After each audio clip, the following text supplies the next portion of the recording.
Once again, good morning, everyone. Thanks, everyone, for being here today. Thank you for joining us at the Dental Hygiene Board. Can everybody hear me? Is it okay? Okay, sorry. My name is Sonia P. Hansen, and I'm acting president for the Dental Hygiene Board today. I would like to ask to please turn your cell phones off so there's no decrease of disturbance. There's no disturbance in the room.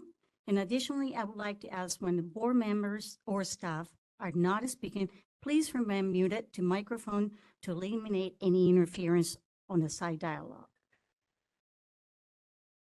We started our meeting right now at 9:08 on March 22nd. For those participating remotely, please log on into the WebEx website location provided on the posted agenda at the meeting. Instructions to connect to the meeting are provided with the meeting materials. The preferred audio connection is via telephone conference and not the microphone and the speakers in your computer. The phone and access code are provided as part of the connection to the meeting. The meeting is also being webcast on the DCA link provided on the agenda. There is no interaction throughout the webcasting and it's only for viewing purpose. This is an official business of the meeting of the Dental Hygiene Board. Once the meeting commences, we'll proceed through the items are listed on the agenda. The president has the discretion to take any items out of the order as warrant. The schedule has been worked for breaks, one at 10:30 with 15 minutes break, one at 12 for lunch, resuming for 1 hour, and one at 2 for 15 minutes if needed to relieve time.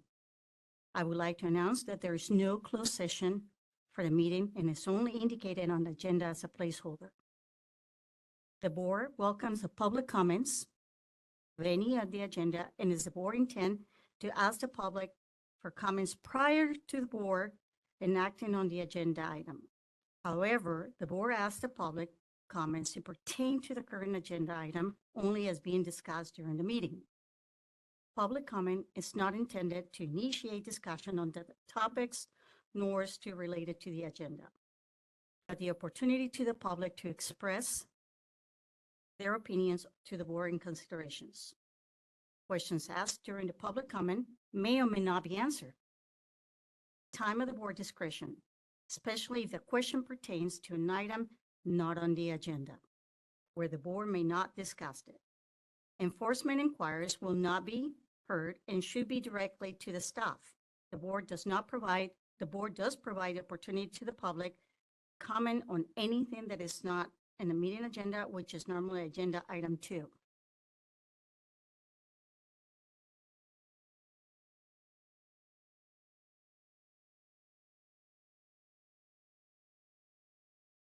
I would like to ask the DCA moderator, please explain to the public how the comments will be taken during the WebEx meeting. Moderator, please open the QA code. Oh, Thank you. sorry about that. This is the moderator. When the public comment periods open, we will display instructions on the screen. We are utilizing the hand raise feature, and that is seen at the bottom of your WebEx screen with a small hand icon. Click that to raise your hand.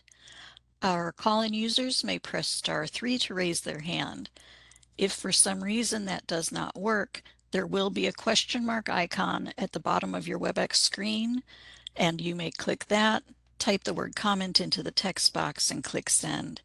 Each public comment will be allowed 2 minutes to speak with a 30-second warning. We will time comments in the room as well and announce time up. These are the instructions for public comment. Thank you, moderator. You're welcome. Executive Officer Anthony Thom has an announcement to make in regarding to the meeting, logistics in the building and safety reasons for the restrooms locations. Good morning. I'm Anthony Lum, Executive Officer. Just 2 brief announcements. One is for people unfamiliar with our building, the bathrooms are located. 2 small ones are right across the hall outside of the hearing room. And there's 2 larger bathrooms. If you go across the atrium to the left and straight down that hallway, there's bathrooms halfway down there. The other announcement is in case we need to evacuate this room and the building. If you can imagine this building being a cross and each point of the cross is an exit, the preferred method for us to leave is going out the back doors, make a right, and out to the parking lot. So that's just in case if we need to evacuate. So thank you. And now I would like to call the meeting in order and ask Board Secretary Natalie Lolali Tribal Arwa to please call the roll. This is Lolly Agarwal, and I will now call the roll. Julie Algener, Present. Sonia Pat Hansen, Present. Sherman King, Michael Long, Justin Matthews, Present. Joanne Pacheco, Present. Sridevi Pinala, Lolly Agarwal, present. A quorum has been established.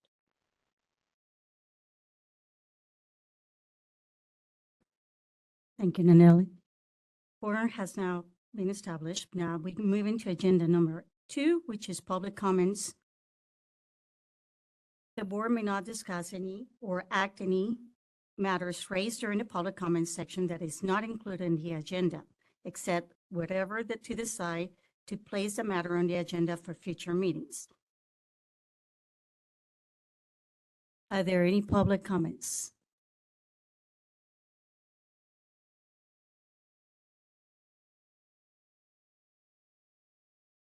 And I would like to ask the moderator to please open the WebEx and the QA code for the future. Thank you. This is the moderator. If anyone would like to make a comment on an item that is not already on the agenda, you may raise your hand by clicking on the hand icon. That's typically at the bottom of your WebEx screen. If you're on a mobile device, it may be behind the 3-dot other options. And if you are a call-in user, you may press *3 to raise your hand. Are there any comments for items that are not already on the agenda?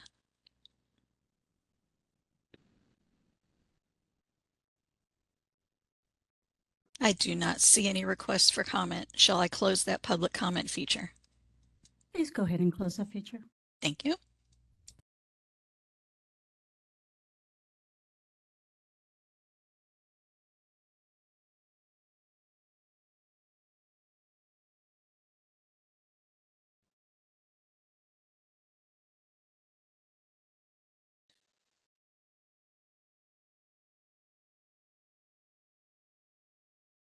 Moving to agenda number 3, this is my report. I want to mention that I was recently, as an active president, due to Dr. Carmen not being able to be reestablished in the board.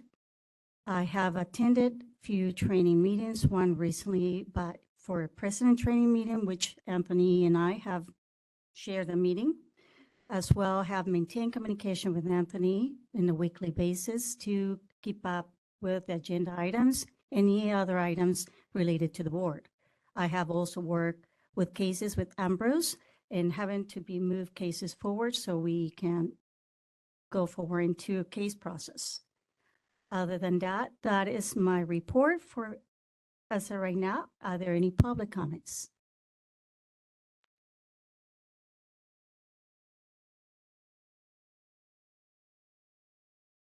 See none.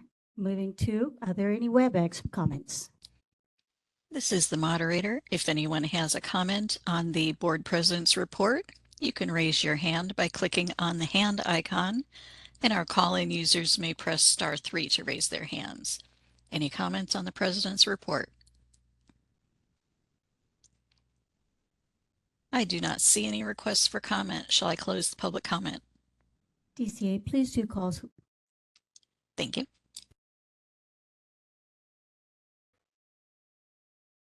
Moving to agenda number 4, item for update on the Department of Consumer Affairs, DCA executive staff.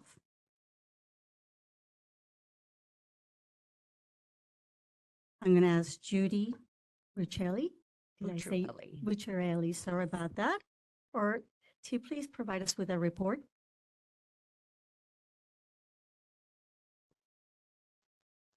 How's this?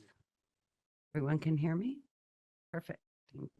Well, good morning. Vice President Hanson and board members, my name is Judy Bucciarelli from the California Department of Consumer Affairs, Board and Bureau Relations. And thank you for the opportunity to join you today. I have a few topics I'll be covering today. The first one being the fire response to the Southern California wildfires.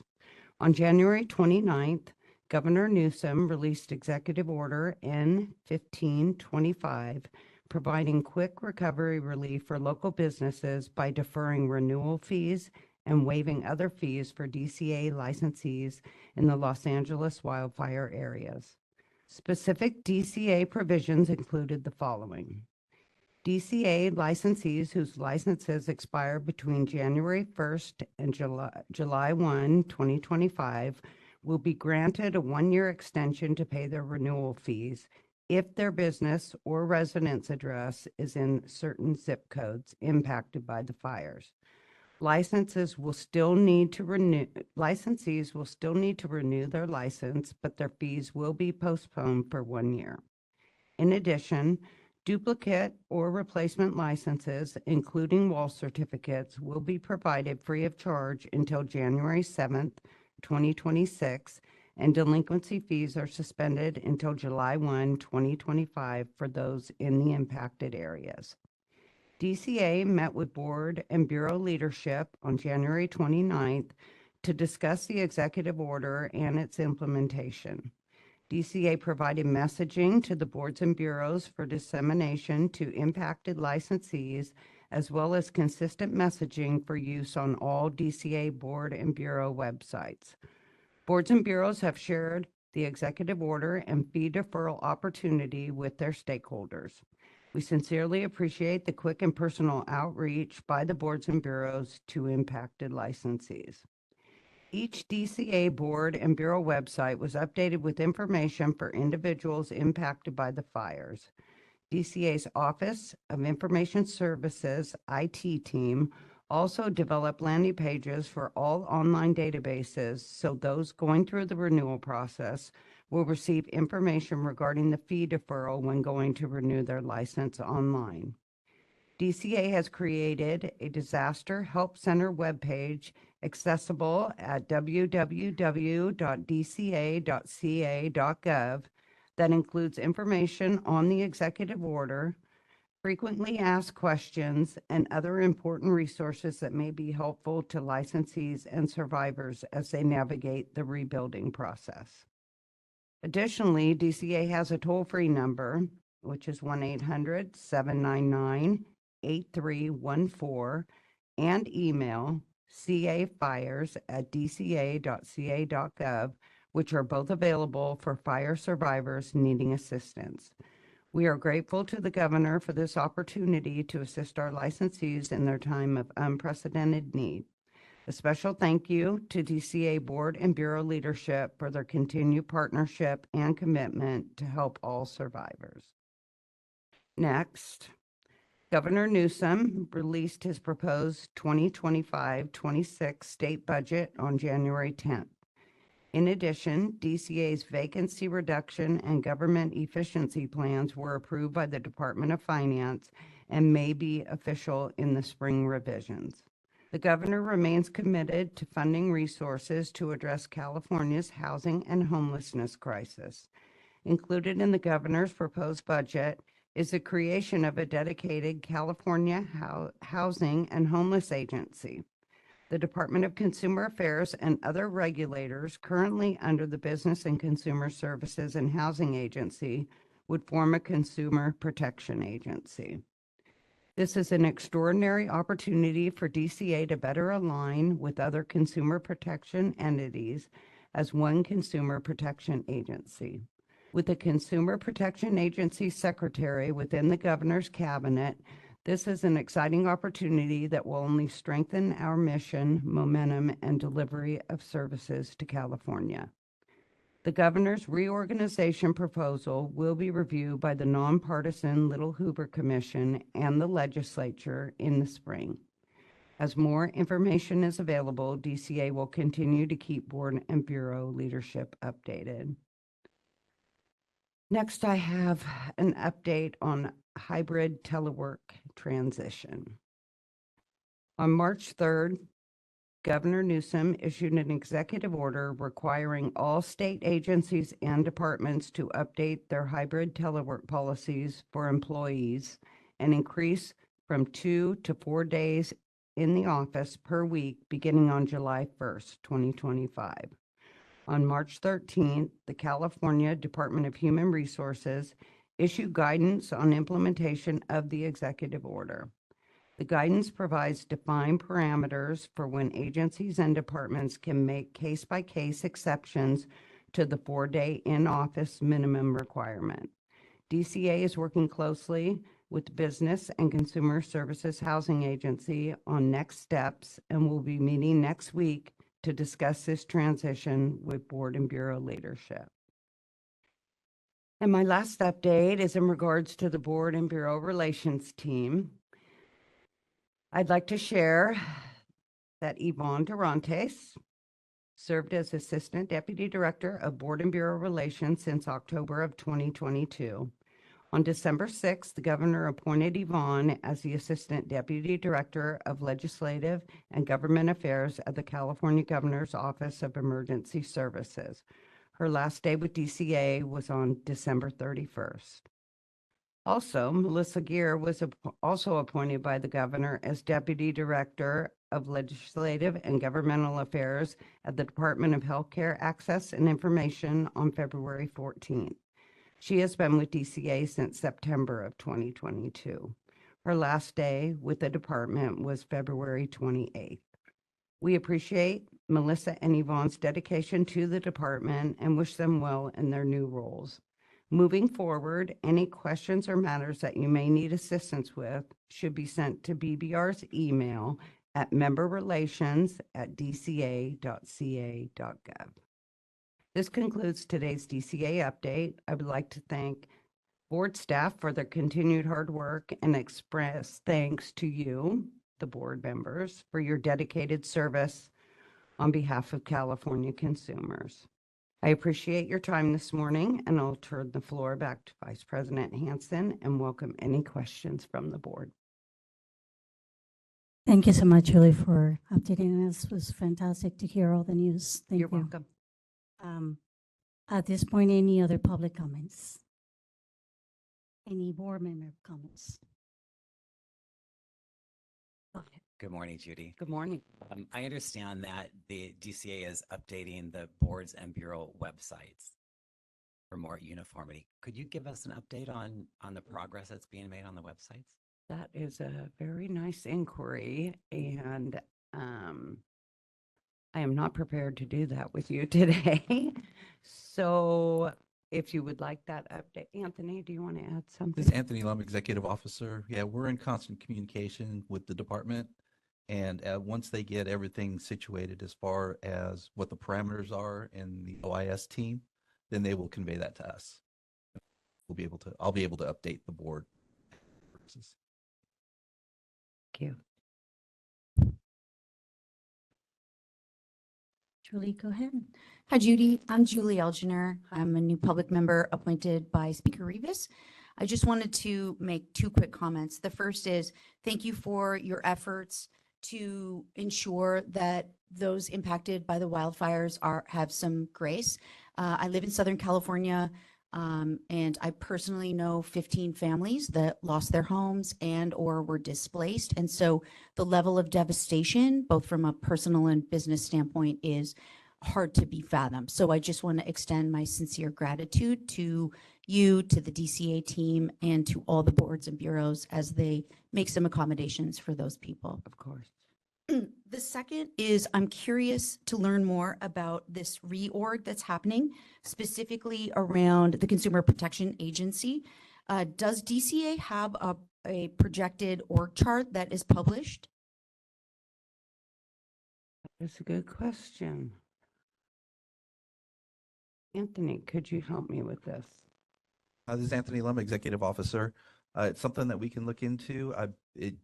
I haven't looked into it in quite a while.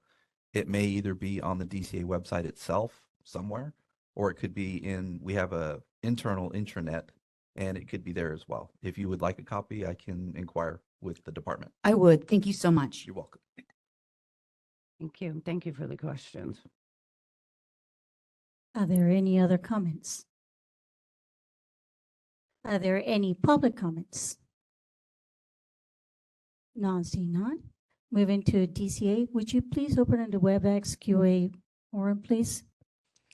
Thank you. This is the moderator. If anyone has any comments on the DCA update, you may raise your hand by clicking on that hand icon, or you may, and our call-in users may press *3 to raise their hand. Any comments on the DCA update? I do not see any requests for comment. Shall I close public comment? DCA moderator, please you close it. Thank you. Moving to agenda number 5, update from the Dental Board, California. We'll ask Dr. Stephen Chen, President of the Dental Board, to provide us with a report. Thank you, Dr. Chen.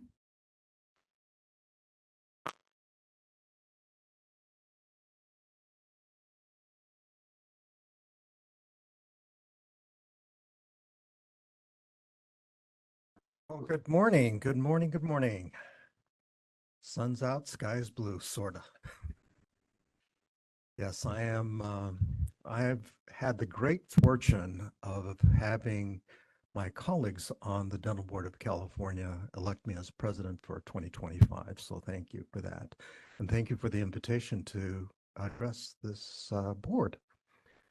So first of all, we'd like to thank Executive Officer Lum and the members of the board for offering this chance to interact with this board.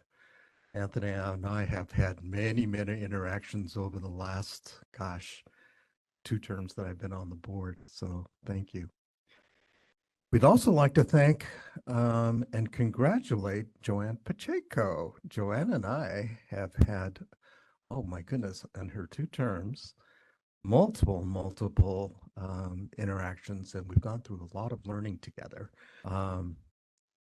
She, I believe, is the first hygienist to have been president of the dental board, and it happened right after the onset of the pandemic. So she had a lot of crisis management to deal with. And we have mixed emotions where the board of the Dental Board of California has evolved, where the hygienist position evolved to another RDA position. But she brings a lot of experiences in how things work in government, which is pretty complicated. The Dental Board, so thank you, Joanne. Thank you for the experiences. The Dental Board, in its most recent meeting, was February 6th and 7th. Our next board meeting will be on the 14th and 15th in Anaheim. The board's executive officer, Tracy Montez, is retiring, or she will be retired. She has brought a lot of organizational upgrades to the workings of our board and a lot of relationships. In any organization, it's about relationships. She's going to be missed. Christy Bell is the interim executive officer while we go through a transition. And the board now is actively recruiting for a more permanent executive officer. At the February board meeting, there were proposed regulations for the minimum standards of infection control, and they received many, many comments on there. The item was sent back to a working group to address the comments, and we'll be bringing this back to the board at the May meeting. Board continues to process licensing applications within its statutory mandates, address access to care, and be responsive to the consumers of dental services. In the May and November meeting, we'll be creating our strategic plan for this year. The current strategic plan expires at the end of 2025. And we look forward to our continued partnership with the Dental Hygiene Board, especially as we continue to update the board's dental assisting regulations. And those are the comments from the dental board. So thank you again for inviting us. Thank you, Dr. Shan, for providing us with that wonderful information today. And thanks for sharing with us. Thank you. Thank you. Are there any public comments?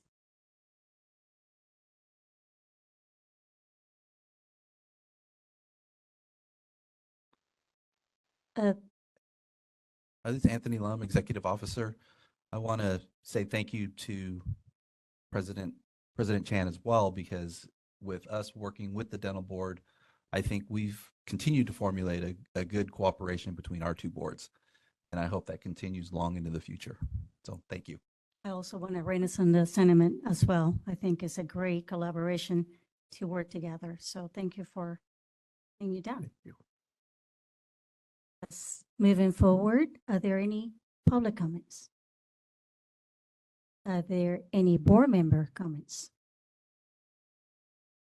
DCA moderator, would you please facilitate the QA feature?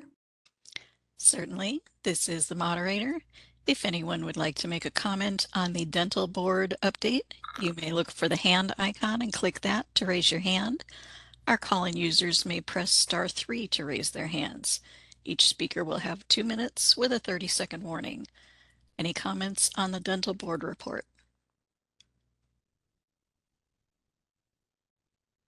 I do not see any requests for comment. Shall I close public comment? DCA, go ahead and close that, please. Thank you. Thank you, Dr. Chen. Thank you. We wish this board well. Thank you. Agenda item number 6, moving forward to that, discussing impossible actions to approve the November 15, 2024 full board meetings. I will ask right now are there any board members, remissions, or revisions that it needs to be amended for the November 15, 2024 meetings? Go ahead, Julie. I have one. I was not at the meeting because I was recently appointed, but I do want to note that I think there is a date issue on, I believe it's page 55. So let me pull it up quickly.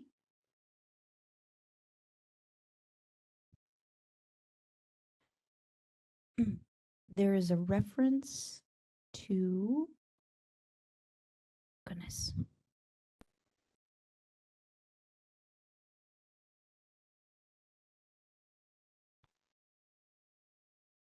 Julie, I just been informed that that was November 16th.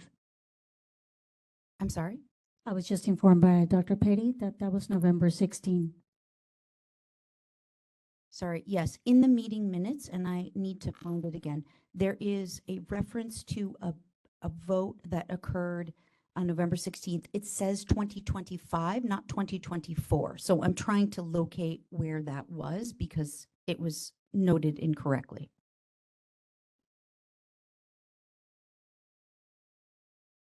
Yes, same thing. Let me find it.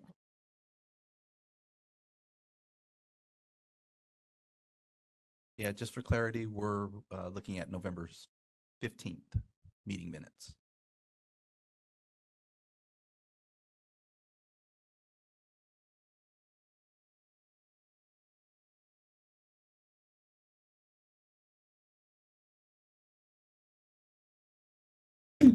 It is, may I?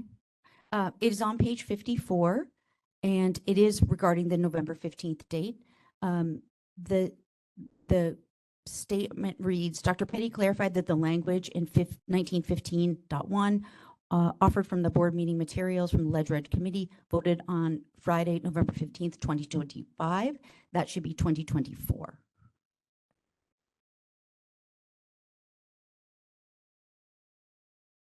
I think the November 16th you were looking at was on page 25 of the November 15th, 2024 minutes.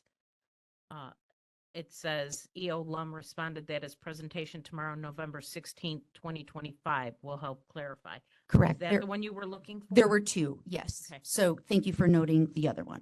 There's just a date incorrect. Thank you, Julie. Are there any other board member comments? Are there any public comments? See none. DCA moderator, would you open the QA facilitated code? This is the moderator. If you have any comments on the motion to approve the November 15th, 2024 minutes, you may look for the hand icon and click that to raise your hand, and our call-in users may press *3 to raise their hand. Any comments on the November 15th minutes? I do not see any requests for comment. Shall I close that feature? DCA moderator, please do close the feature. Thank you.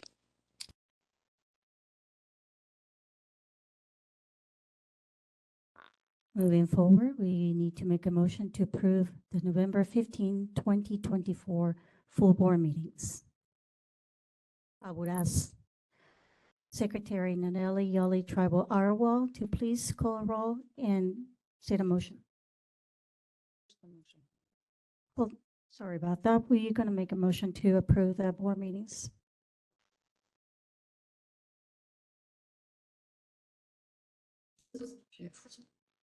Shri Ponala, I move to approve the November 15th, 2024 full board meeting minutes. Long, second.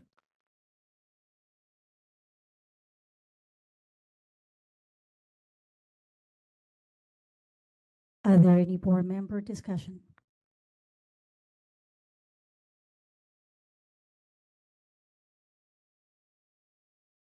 See none. I will ask DCA moderator, please open the WebEx QA feature.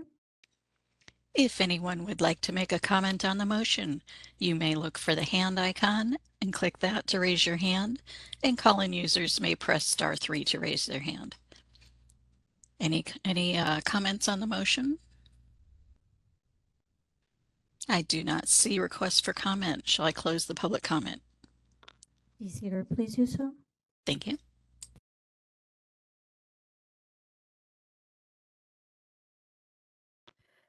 Thank you. Now I will ask Secretary Nellie Lilly Tribal Arwal to please take a vote on the agenda.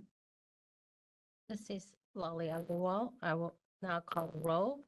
Julie Algener, Abstain. Sonia Pat Hudson, A. Sherman King, Abstain. Michael Long, Aye. Justin Matthews, Aye. Joanne Pacheco, Abstain since I was not present at that meeting. Debbie Panala, Nalini Lolly Triple I.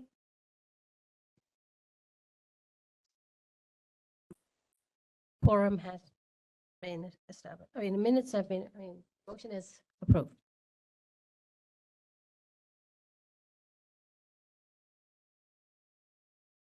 Now motion is passed. Moving to agenda number 7, discussion and possible action to approve November 16th, 2024 full board meeting agenda. Are there any motions to the agenda?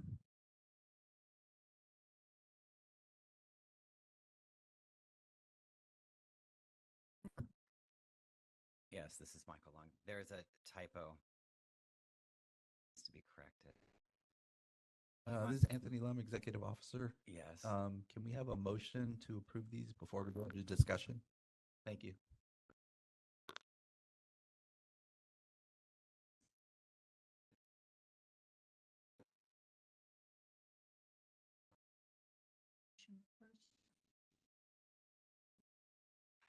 Motion to approve. This is Michael Long. I move to approve the November 16th, 2024 full board meeting minutes. This is Matthews. I second. Now we'll go into discussion. Are there any discussions about the meetings? Okay, I would like to mention a typo on page 22 of the board meeting, the meetings. sentence that starts with, I sent this email to Dr. Petty last night. Word rations should be ratios.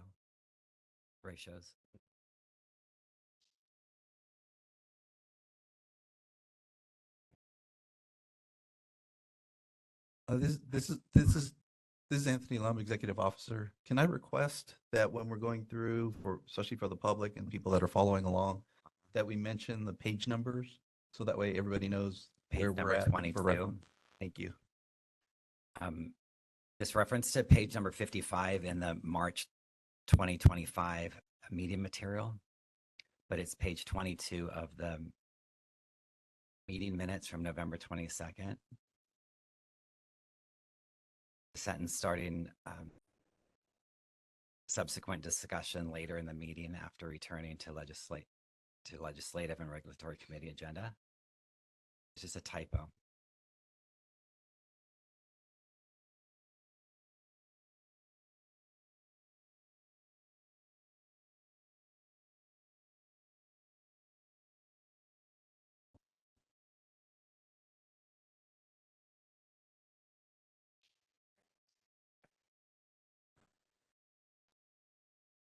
This is Anthony Lum, Executive Officer. So just for clarification, you're talking about that rations Correct. instead of ratios? Correct. Okay, we'll get that corrected. Thank you.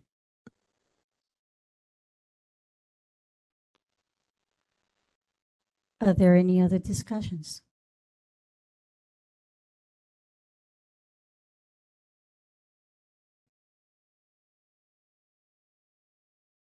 Are there any public comments?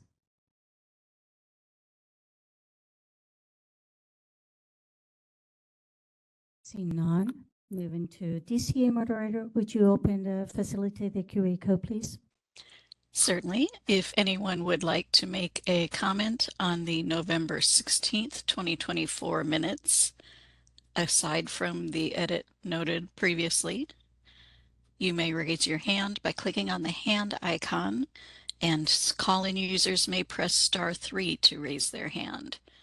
Any additional comments on the November 16th, 2024 meeting minutes? I do not see any requests for comment. Shall I close the public comment feature?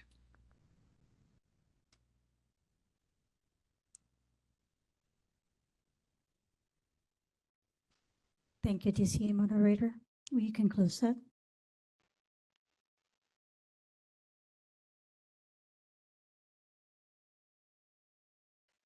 Thank you. Now we'll ask Secretary Nellie Lily Arwell to please take a call roll. Trustees Lolly Agarwal, Julie Algener, Abstain. Sonia Pat Hapson, Aye. Sherman King, Abstain. Michael Long, Aye. Justin Matthews, Joanne Pacheco, Abstain. Sridevi Pannala, Lolly Agarwal, aye. The motion has passed.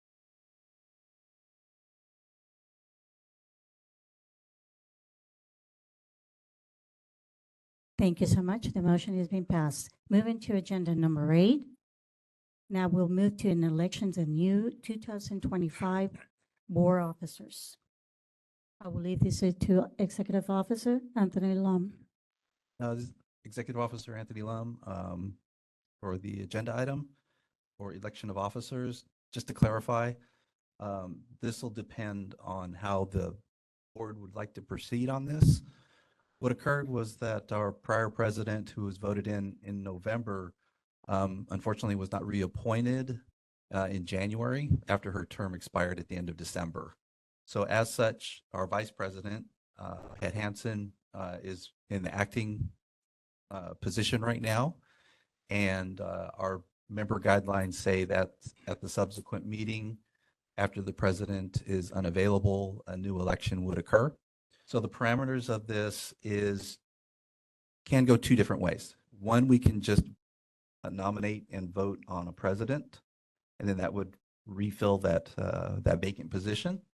However, just as an example, if the nomination for the vice president to be president comes to fruition, then we would have to then nominate and vote on a new vice president. So it's up to the board as how they want to nominate individuals, and we can proceed with the election after that is done. So are there any nominations for board president? This is Michael Long.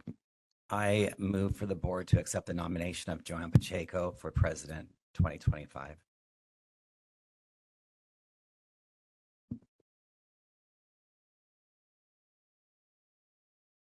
A second. Matthews, second.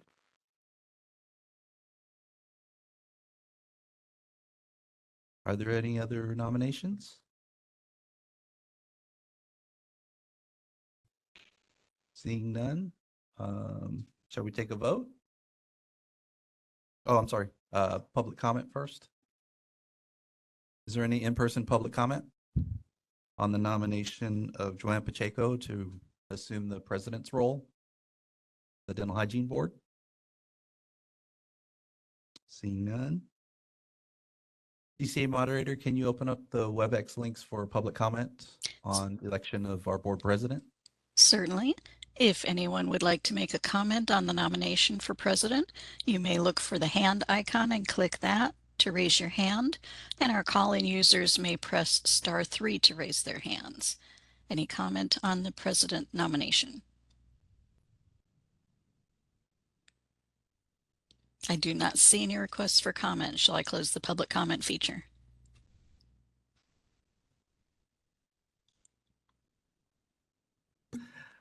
I don't do this very often, so I forgot. I skipped one little part. I have to ask Joanne Pacheco if she accepts the nomination. Ah, gee. I accept. Thank you. I have ink on my face now.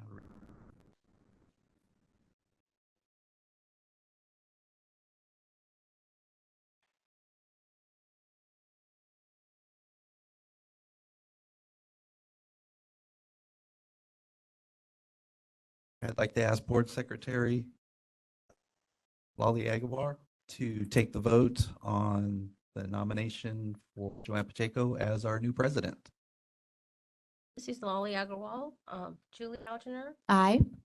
Tanya Pat Hansen, Aye. Chairman King, Aye. Michael Long, Aye. Justin Matthews, Aye. Joanne. Aye. Sri Devi Panola. Aye. Lolly Agarwal. Aye. This motion has passed. Welcome.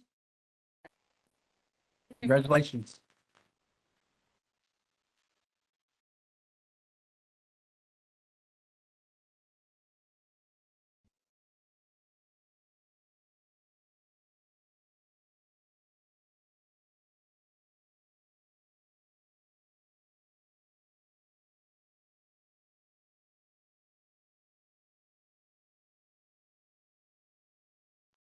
Congratulations, Joanne. Welcome to the board as well. Thank you. We are excited to have you. Thank you.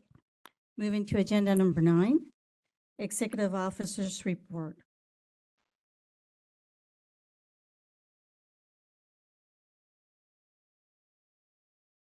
Good afternoon, Executive Officer Anthony Lam. You're not tired of hearing about me all. To provide my executive officer's report.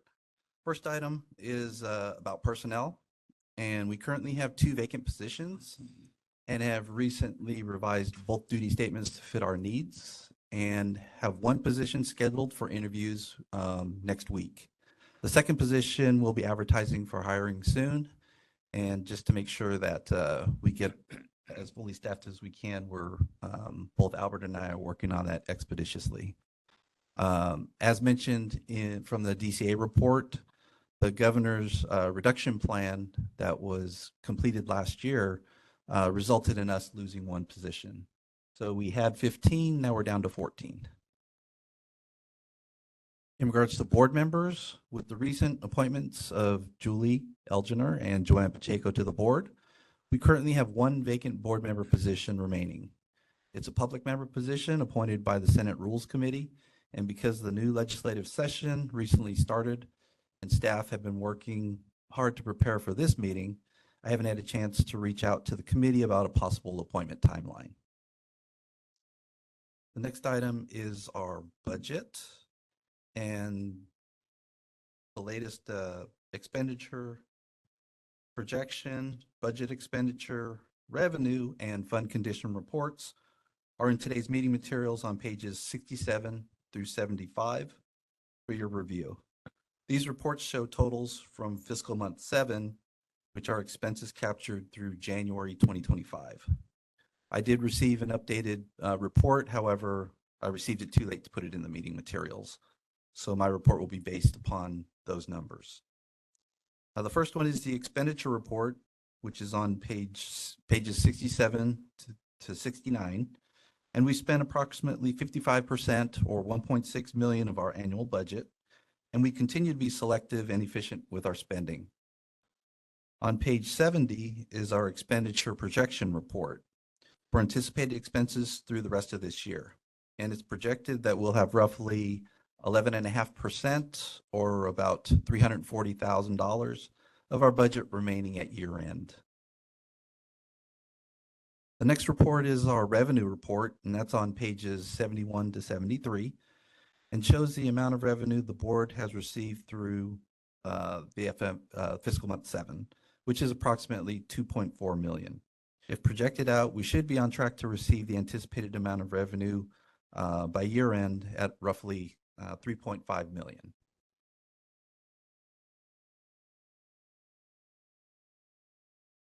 On page 74 is our fund condition report, which is our quote savings account by fiscal year. This shows the amount of dollars available in the fund to show the fiscal health of our program. The fund continues to be in good standing moving forward with approximately 4.5 million in the fund this year. Are there any questions on the budget reports? Hi, this is Julie Elginer, and I do have a quick question on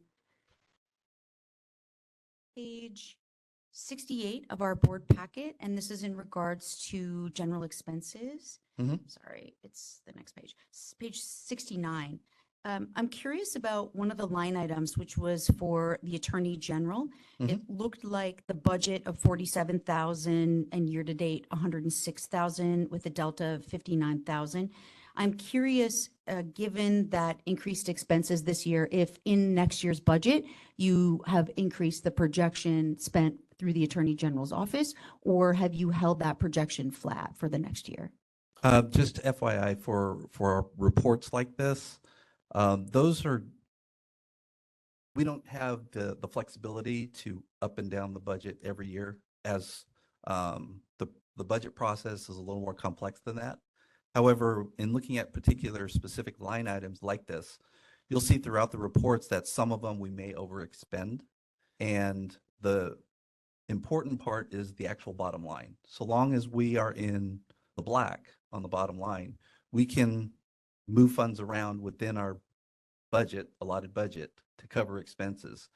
Now, specifically for the AG line item, because I was in communication with the AG's office, they have the same concern. They were looking at how much we actually had budgeted for this line item and whether we would be able to cover the expense. And with us having extra funds in our annual budget, we do have the monies for that.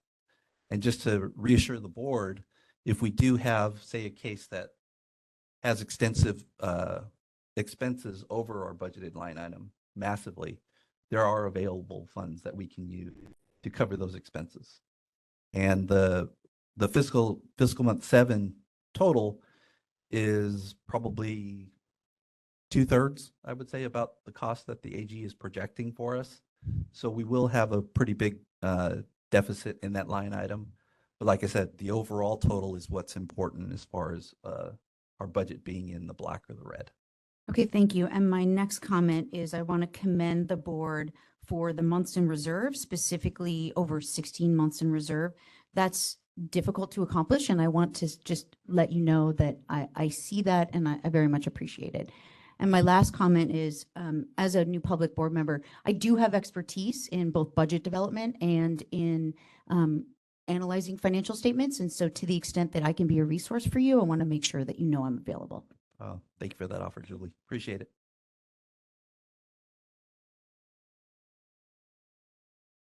Okay.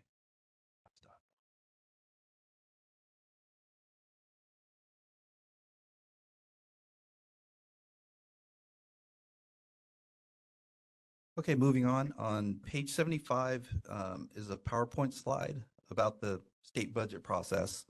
And this is, believe me, a very frosting overview for those individuals who are unaware of how this process goes.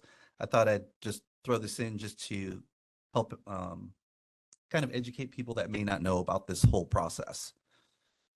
So what occurs in the budget process, and I worked in DCA budgets for 2 years and did this whole process within DCA.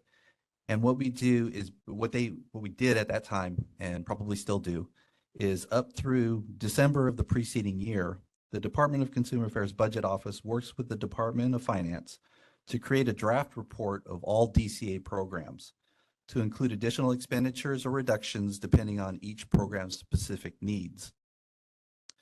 What occurs then is this is just one entity. Keep that in mind. It's not the entire state. It's just DCA that I'm familiar with. So then what happens at the Department of Finance is they assemble all state government programs' budgetary needs into a draft budget report for the governor to release by January 10th for the next fiscal year. This is an initial draft as changes will occur. In the meantime, the legislature is afforded the opportunity to work with the governor's office on the budget, and by May 14th of each year, the governor releases the revised budget proposal called the May revision, containing changes that have been agreed upon between the governor and the legislature. After that occurs, the legislature then deliberates on the revised budget and must approve and pass a new balanced budget by June 15th of each year to begin implementation as of July 1st of the following fiscal year, or forfeit their pay until the budget is passed, pursuant to Proposition 25 in 2010. Then it goes to the governor for his approval and, like I said, is enacted as of July 1st. And just FYI for everybody, when people are talking about the distinguished differences between the calendar year, which everybody is aware of, and the fiscal year, the state's fiscal year runs from July 1st through June 20th. And the slide in the materials just shows a general overview of how that process works. Are there any questions on the budget process that I could potentially answer?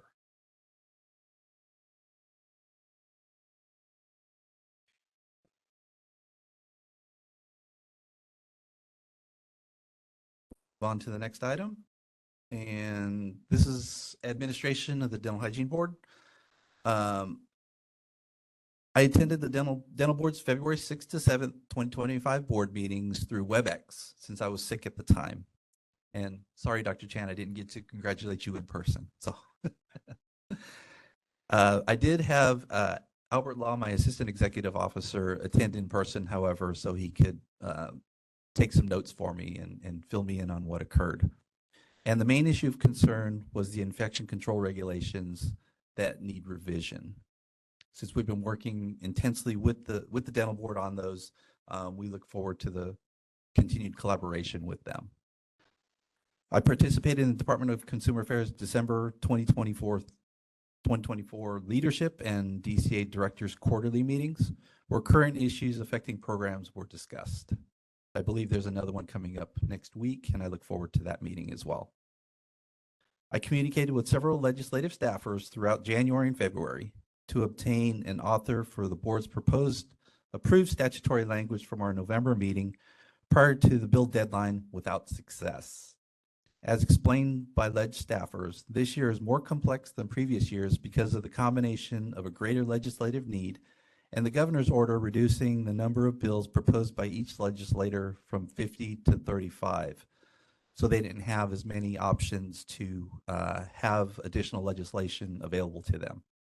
They explained that our proposed language is valid and has great intent, but contains subjects that they're not focused on at the current time. I'm still working to possibly get some of the approved language into legislation this year through amendments, but that's still to be determined. I arranged to update the laws and regulations book for 2025 and beautify the new strategic plan that the board passed to be presentable on the website. Both will be posted on the website soon, and I want to thank DCA's publications, design, and editing team who helped complete the projects.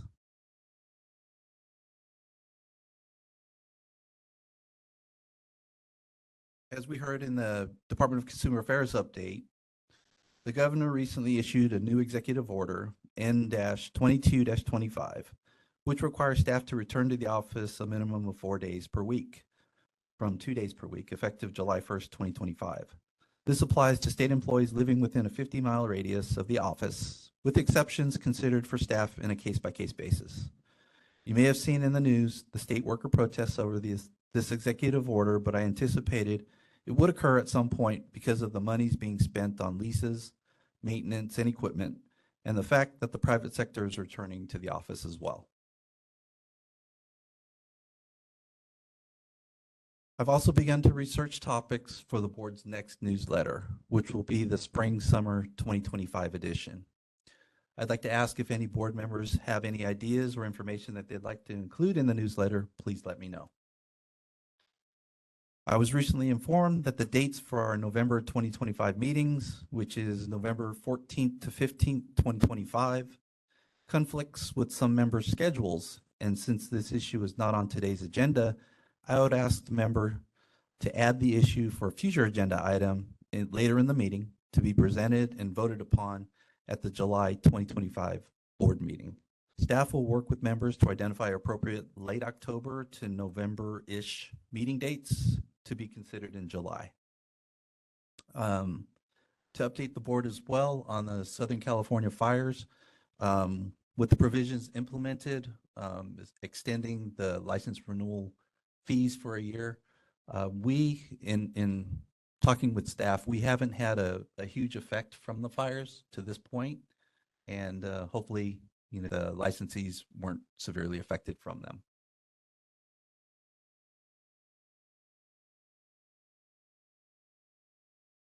I also wanted to address the future agenda items that were presented at our last meeting.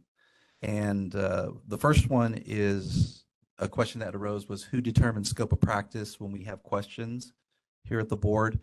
And what we do in paralleling it with our enforcement cases, we rely on our subject matter experts who are licensees and educators and the like to review our cases because the only expert that we have on staff is Dr. Adina Petty, and everybody else is not licensed. So we rely on the expertise of licensees that we contract out with to provide those in-depth definitions as far as scope of practice is concerned. A second item that came up was potential use of Botox for dental hygienists.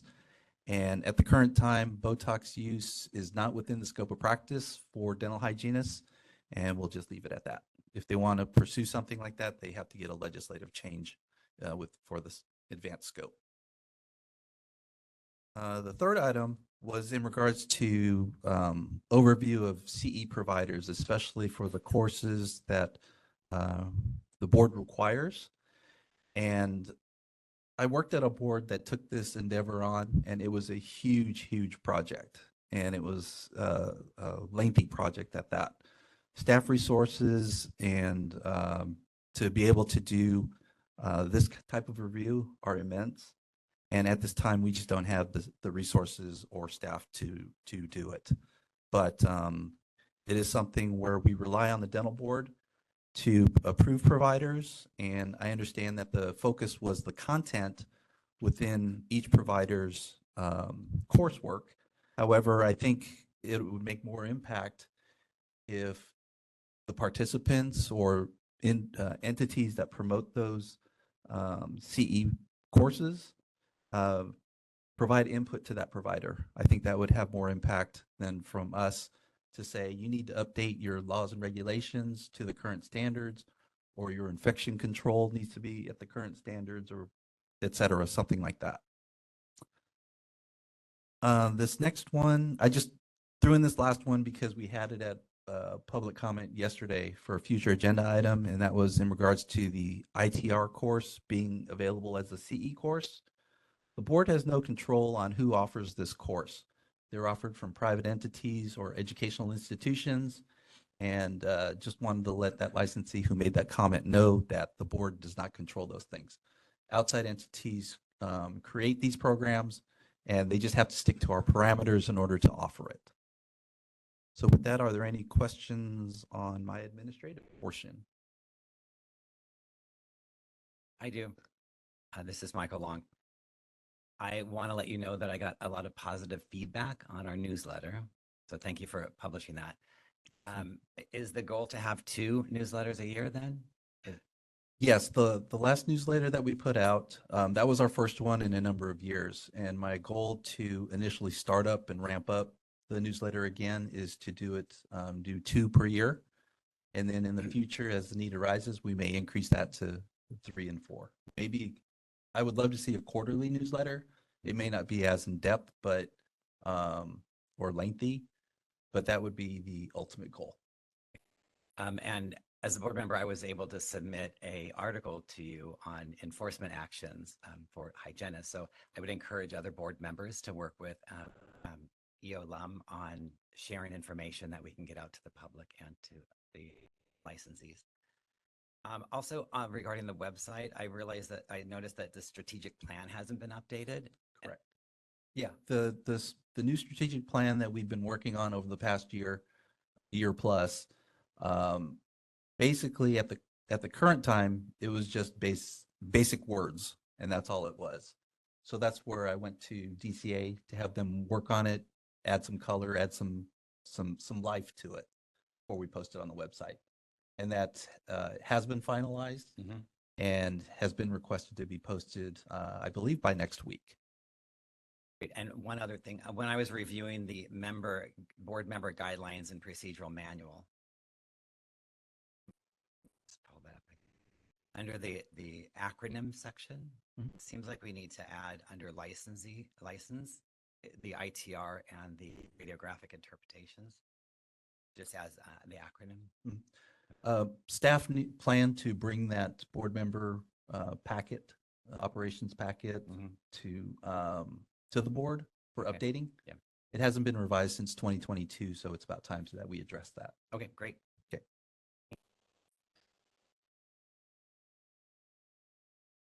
Okay, and my last topic is I had a request to kind of break out what the roles and separation of authority is in state government. So a quick presentation, and it's the chart on page 76, and the PowerPoint slide is up as well.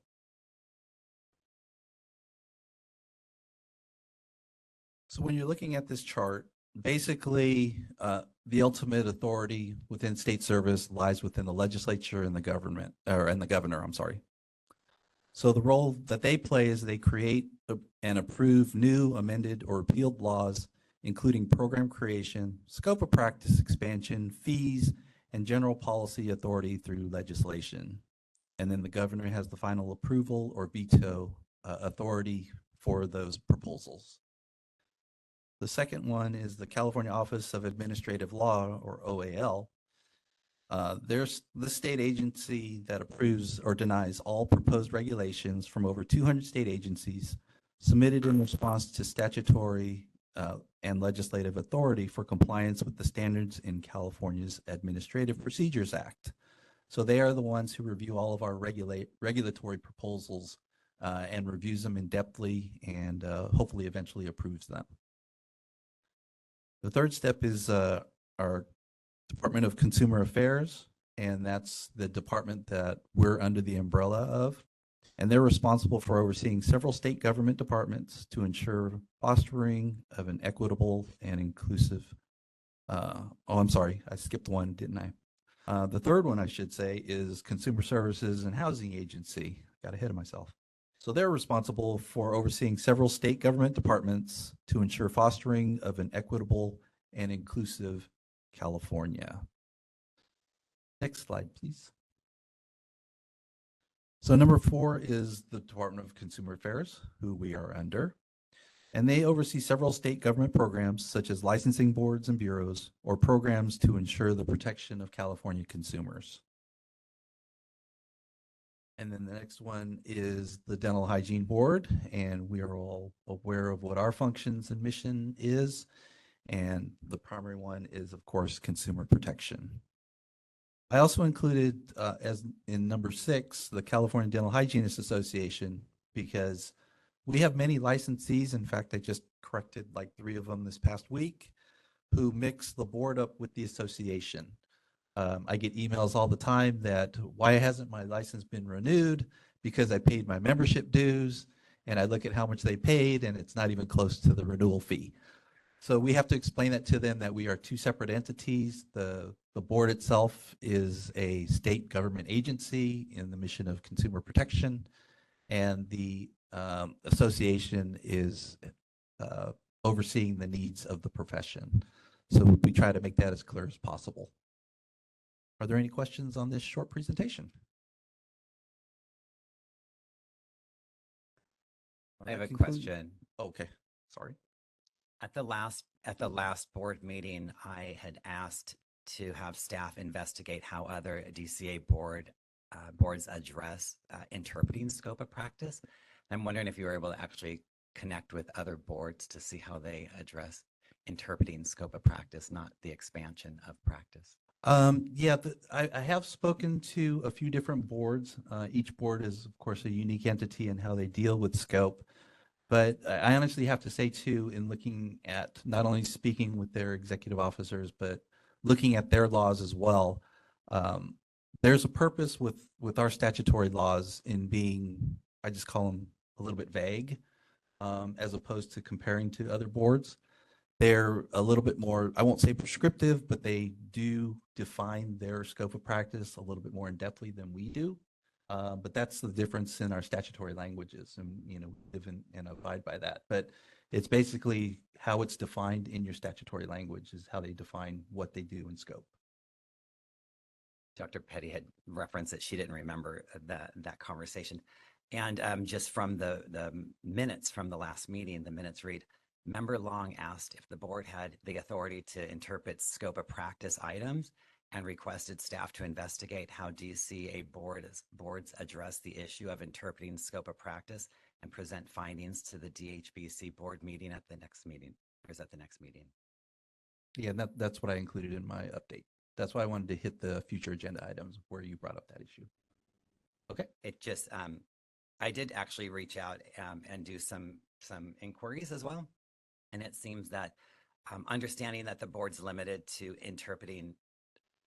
implementing the statutes and defining, identifying, and interpreting the dental hygiene practice based on what the statutes say, that the assistance with the DCA attorney when scope of practice is in question, that the DCA, our assigned DCA attorney and the dental hygiene board will interpret the what falls under our scope of practice. So I reached, I got information from the respiratory care board. They had a conflict with the vocational nursing board regarding respiratory care services. And they actually went to have a bill passed that included language of respiratory care statutes stating that the respiratory care board was the only agency to define, identify, and interpret. So it does seem like there's opportunity for the board to make decisions on scope of practice interpretation. And that's not the information that you provided. I understand we can't expand scope of practice, that's legislative, but when it comes to interpreting scope of practice, it seems like it falls on the board and our attorney to advise us. And That's the information I got. Yeah, and that all depends how the statutory language is structured for the particular board. To have that authority, if they can elaborate on scope issues, you have to have that authority first. So it's something that we need to get in regards to our statutory authority to be able to do that, and then we can address things like you just described. Yeah. Yes, for me, it seems like it's a work in progress. So it always is. Yeah. A lot of these things, especially the laws, are always a work in practice. Yeah. Okay. Work in progress, I should say. Thank you. Any other questions? I would just like to thank Mr. Lum for putting this chart together. This is excellent. And I think it should be included in all dental hygiene educational programs. Good idea. Very good idea.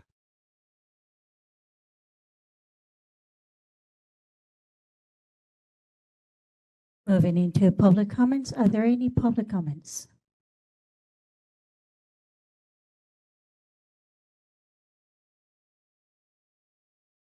I do want to say that as an instructor, a past instructor, and someone who goes and talks to dental hygiene students that we do try to make the difference between the dental board and the CDHA. We even have like a little quiz, so never fear. But and we'll keep trying. Okay, but I am still a little confused about the scope of practice issue. What steps would need to be taken in order for you to feel like you had the authority to interpret? Can you give me details about what would be necessary? It's a simple fact. Basically what we would need to obtain is legislative authority to be able to review scope of practice issues. That's not the primary focus of this board, however, because it's a consumer protection agency, and that's our mission. So scope is something where, and believe me, I get this question all the time, and licensees that want to do a lot of different things. But it's something that many times, associations like CDHA will provide and obtain authors for legislation for expansion of scope. Well, like I said, the interpretation that we use with the language that we have, we rely on the subject matter experts to do that. Maybe I'm not getting your question right.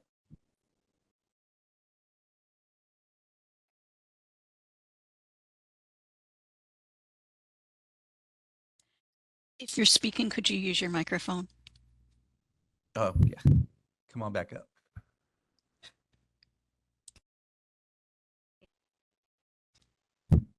Maybe you could give me an example of how you use those experts, because it seems like you already have the authority to me regarding what Mr. Long has researched, etc. So maybe, and I understand, I wrote down what you said about using, but maybe you could give me an example, because there was a situation recently where this board was asked to interpret about myofunctional therapy. And other things will come up, I would imagine, with time. Yes. So what, can you tell me a little bit more about the procedure and how you would utilize the expert and then report back to the board and to the public about what the answer was?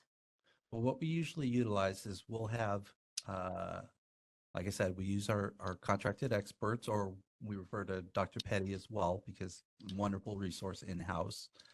However, when we have a question on scope, what that is we'll identify the section of law where we believe that whatever procedure that was in there is done, and relay that to the expert to interpret whether that's part of scope or not. As an example, if you look in our statutes, therapeutic techniques, that's a broad and wide statement, right? And like I said earlier, I call it kind of vague in comparison to some other boards where they have it more defined. And based upon that statement, if a licensee is found to be doing something, let's just say, and we have a question whether that's within the scope of practice or not, that's where we'll defer to the experts who practice that regularly to determine whether that's within the scope of a dental hygienist or not. That make sense? Yes. And then if the question had been brought before the board, then you would report out back what the expert said or something. Well, yeah, that how and depending on how everything is presented, this is just a broad frosting statement. But normally where we use the experts is in enforcement cases, of course, when somebody is found to be practicing outside the standard of practice.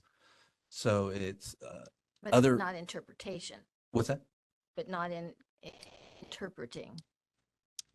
That would be something that would be determined by an expert, not staff. We utilize those experts to give us the guidance, so that way we know exactly in close communication with our attorney as well of how to pursue a case. That's pertaining to enforcement. Did you have a different example, or when you talked about myofunctional therapy, again, that's something that's not defined within the statutes as far as or regulation. Other than that, dental hygienists can do myofunctional therapy assessment, right? Correct, And yes. that's pretty much it. Doesn't say anything about ongoing treatment. It's just assessment. But that came from an older regulation section that's more prescriptive as far as what dental hygienists can do, which doesn't parallel what's basically in our statutes. Because like I said, our statutes are kind of vague at this current time. Yeah. So would you recommend that legislation be advanced to add to your scope of the board? It could potentially, depends on. I mean, what I the- know you're busy enough, Just a little but- bit, yeah, just a little bit. That all depends on the direction that the board wants to go to. This issue was not brought up for our strategic plan. So it's something where if an individual board member wants to propose that and gets the buy-off from the entire board, then that's something that we could potentially pursue, but that still has to be determined. Thank you. You're welcome.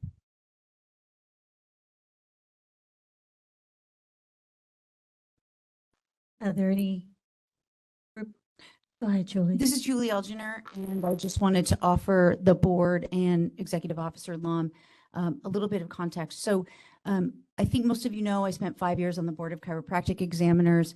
It was a very similar issue, or I think there's some analogies in terms of scope of practice. It is slightly different in that the Chiropractic Board was created through an initiative act from 1929. And so anytime scope of practice issues came up, it referred back to the Initiative Act, how practice was designed at the time of when the Initiative Act was passed. And so obviously between 1929 and fast forward to 2017 to 2012 to 2017, when I served on the board, much had changed in terms of practice. However, the challenges that both the public are describing is that it is difficult and it is necessary to rely on those subject matter experts to be able to provide guidance in terms of how practice evolves, and specifically at the same time how it fits within those, in our case, the legislation that governs this board, or in the case of chiropractors, the Initiative Act. When there are substantive changes that want to be made, it does require a legislative change. In the case of this board, and or for the chiropractic board, it would have required an initiative to be reintroduced. And if you're familiar with the ballot initiative process, it's expensive, it's time consuming, and it's extremely difficult to get past. So I just wanted to let everyone here know that there are other boards that struggle with the same kinds of things. And I did want to just offer that the chiropractic board and working with their executive officer might be a good frame of reference in terms of how they address these kinds of things as they come up. Thank you. Thank you, Julie. We appreciate all your expertise you bringing to the board. Are there any other board members' discussion? I just do have one question for Lum. Who are our subject matter experts? I don't have a laundry list of them at the current time, but we do have some licensees. We have some educators and the like. And in a public forum, I really wouldn't feel comfortable sharing names because they do review sensitive information or enforcement cases, to be specific. And that's something. Is that something that the board members can be privy to? Is there a reason for that? Well, you referenced using the subject matter experts. The only one I know of is the ones that attend the meetings. Sure, but the experts really don't have any input on policy issues, which this board should be focusing on. And there's really no reason for us to share names. Okay. Board members. But when we talk about interpreting scope of practice and you say you rely on subject matter experts, and Ms. Galliano, who has spoke many times as subject matter expert, was agreed that something like myofunctional therapy was in the dental hygiene scope of practice, then I'm confused on what subject matter experts we're using. With the one in front of us is saying that this is within the board's privy to interpret scope of practice. So I'm just curious if she's the only one, because I don't know of other subject matter experts. So that was my question. I don't need to know who these people are, if you're not comfortable sharing that. But No, I'm not. if at this point, I'm assuming she's the only one. So Well, she's the only one that provided comment on this because as she does all the time, she faithfully attends our meeting. and we appreciate that. Yeah, but for the others, there may be some listening through WebEx, but you know, they don't feel comfortable in commenting. You know, it's something that I don't feel comfortable sharing. Yep. Okay. I appreciate that.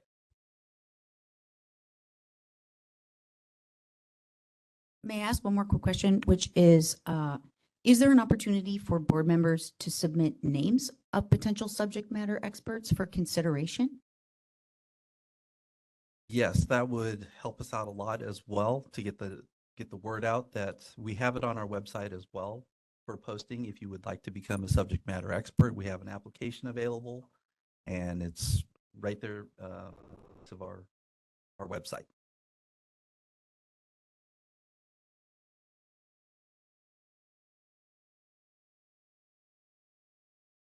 Are there any other comments? DCA moderator, would you please open the QR function, please? Certainly. If anyone would like to make a comment on the executive officer report, you may look for the hand icon and click that to raise your hand. And our call-in users may press *3 to raise their hand. Each speaker would have 2 minutes with a 30-second warning. Are there any requests for comment?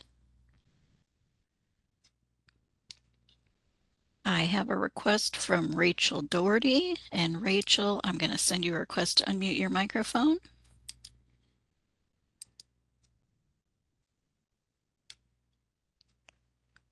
And you're unmuted. Go ahead.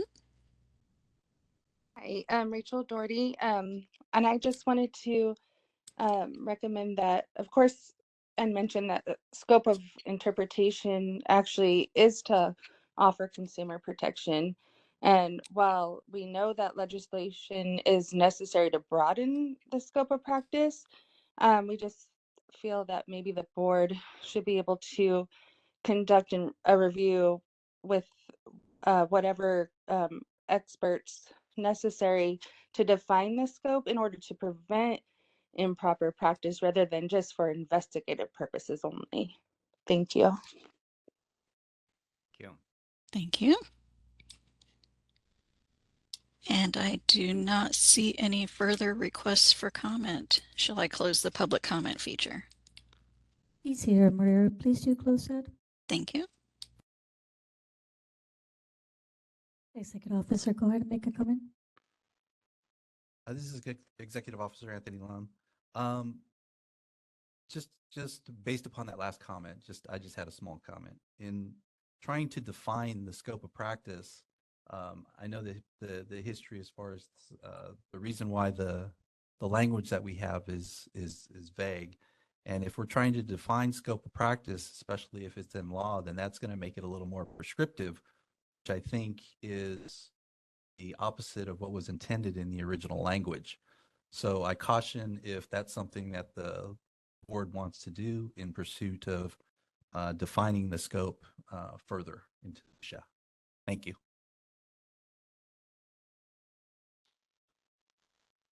Are there any further comments from the public?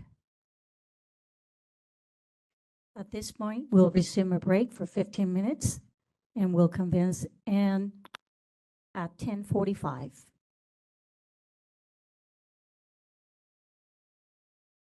We move into agenda item 10, discussion of possible action on dental hygiene education program task force.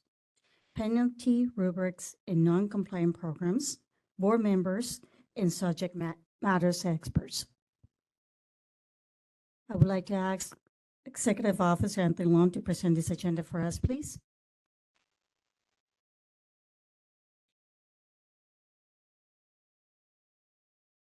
Thank you, President Hanson.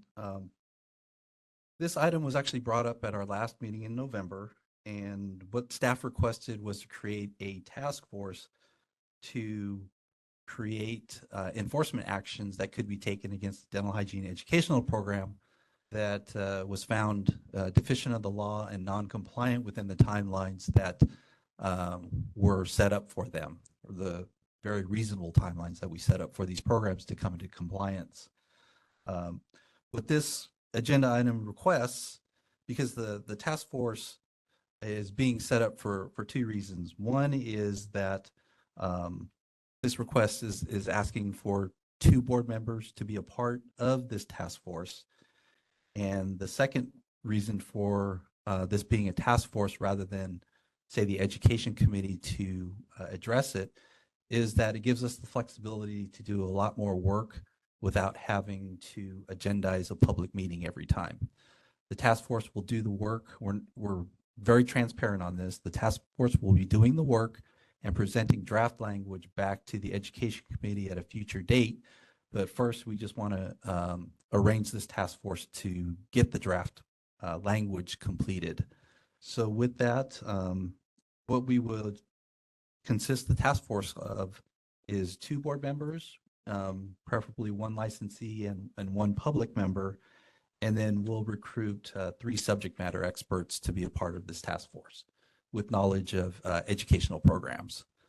So with that, I would like to ask the board if 2 volunteers would like to jump in and be a part of this task force. I know you all have busy schedules, but this is what we would like to form. Hi, this is Julie Elginer. I'm a public member. I'd like to volunteer for this task force. For frame of reference, I served on the enforcement committee as part of the chiropractic board. I spent a year in that capacity.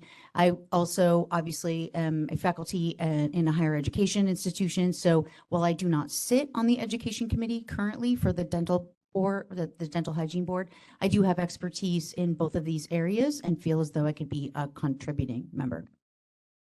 Thank you.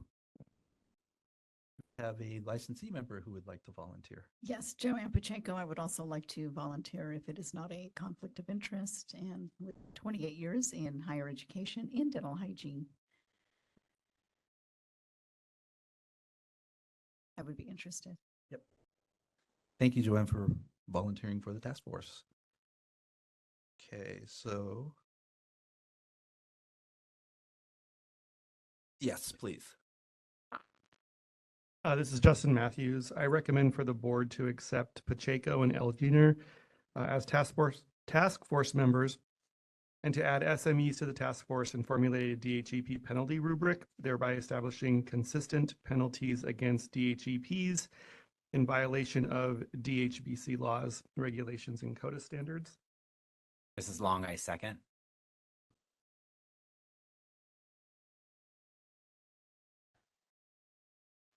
Is there any discussion?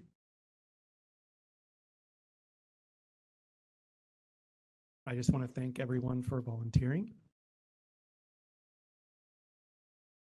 Any further discussion from the board members? Any public discussion?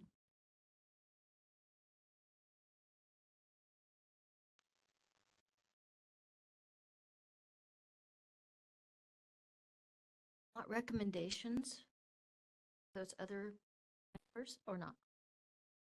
I'd be glad to accept recommendations. That'd be Okay. fine. Well, then. I mean, you can forward those to me offline. Yeah. Okay. That's perfect. Thank you.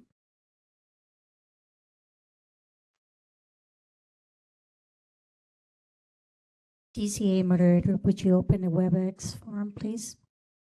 Certainly.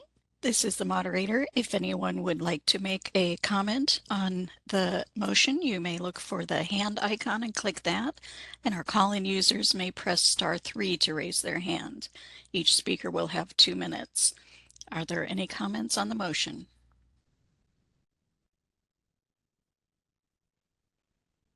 I do not see any requests for comment. Shall I close that public comment? Please go ahead and do so. Thank you. Now I will ask Secretary Naneli Yoli Tribal Arwal to please take a roll on the agenda. This is Molly Agrawal. I'd like to call the roll. Julie Elginer, Aye. Sonia Pat Hansen, Aye. Sherman King, Aye. Michael Long, Aye. Justin Matthews, Aye. Joanne Pacheco, Aye. Sridevi Punella. The Agarwal, aye. This motion has passed. Congrats. Thank you so much. The motion is passed. Thanks, Julie and Joanne, for stepping up. Looking forward to see your hard work. Moving to agenda number 11, discussion of possible action, Education Committee report and recommendations. I will ask Michael Long to please present this report. I, as chair of the Education Committee, will present the agenda item. As there were action items that required individual recommendation, I'm going to report each item separately. On the informational only items, a summary will be provided at the end of my report. First, we established a quorum and asked for public comment to items not on the agenda. There were no public comments. Next, the Education Committee addressed Educational Committee Agenda Item 3 regarding discussion and possible action on consideration to approve the new dental hygiene educational program by California Baptist University. California Baptist University, CBU, submitted a letter of intent to request Dental Hygiene Board of California approval to establish a Bachelor's of Science in Dental Hygiene educational program based in Riverside, California, to address educational needs as well as increase preventive oral health services and access to care in the communities of Riverside, Ontario, San Bernardino, and the many underserved populations in the Inland Empire region. On January 9th, 2025, CBU submitted a feasibility study to the board for review and consideration to establish the Bachelor's of Science in Dental Hygiene education program. Yesterday, March 21st, 2025, the Education Committee considered staff's review report for the CBU feasibility study and voted to recommend to the full board to provisionally approve the new dental hygiene educational program offered by CBU.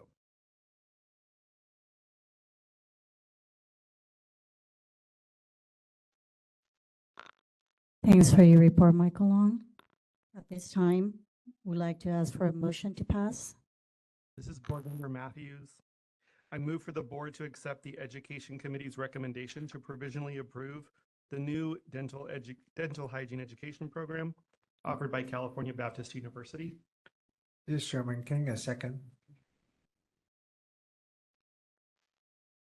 Are there any comments? So Go ahead, Julie. I think it's open to board member comments first, right? So while I do not, this is Julie Elginer, while I do not sit on the Education Committee, I reviewed the 400 plus pages of the submission, and I wanted to echo a comment that was made yesterday, which was it was very thorough and exceptionally well done. I also wanted to offer a couple of suggestions. One, I want to ask that the Cal Baptist consider incorporating, if you're not already, some sort of public health component as part of it, whether it's an educational component, a professional development component. I also wanted to offer myself as a resource, given the fact that I'm in Southern California also and have expertise in public health, and I'm happy to come to the university and be able to give just a general overview of the needs of not just the Inland Empire, but the broader public health issues that are facing our Southern California area. So thank you. Are there any further comments from the board?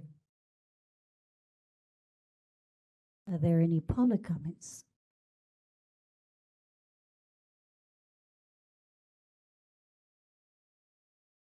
Donovan, accounting program director, Baptist, and on behalf of. Could you use the microphone, please? Yes.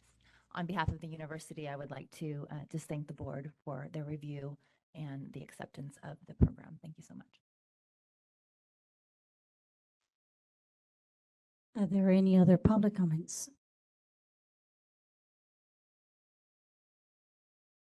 DCA moderator, would you please facilitate the QAR?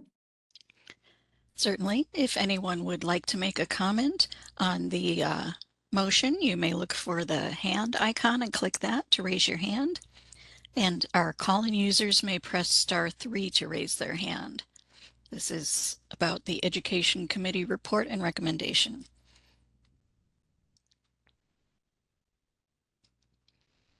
I do not see any requests for comment. Shall I close public comment?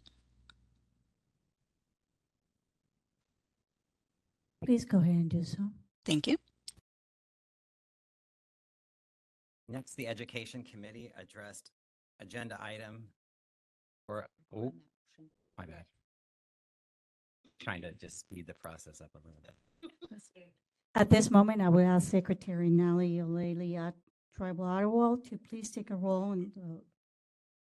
Lolly Agarwal, I will now call the roll. Julie Algener, Aye. Sonia Pat Hansen, Aye. Sherman King, Aye.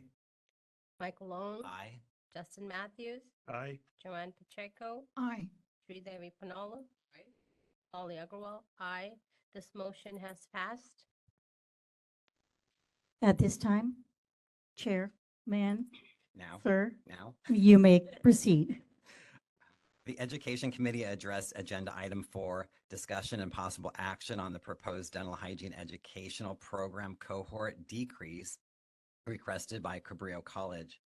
On September 1st, 2024, Cabrillo College sent a copy of their submission to CODA regarding a request for a change in enrollment pattern to the Dental Hygiene Board of California and requested to be placed on the board's March 2021-2022 through 2022-2025 agenda item.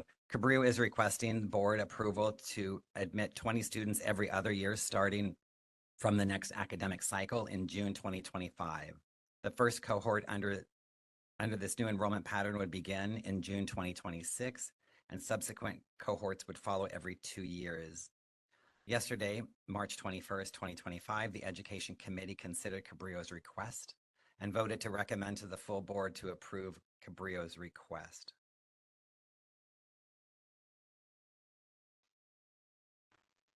At this moment, I'd like to see if we can do a motion for this, please. This is Board Member Matthews. I move for the board to accept the Education Committee's recommendation to recommend to the full board to approve the change in enrollment pattern of the Cabrillo College Dental Hygiene Program to admit a cohort of 20 students every other year rather than on an annual basis. This is Shri Ponala. I second. Is there any board member discussion?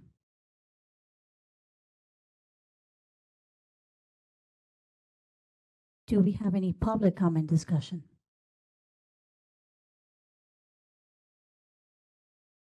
Seeing none, DCA moderator, would you facilitate it?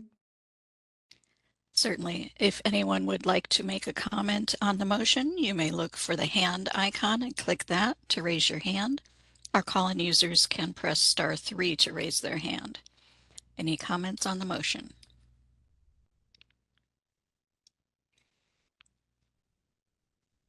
I do not see any requests for comment. Shall I close public comment?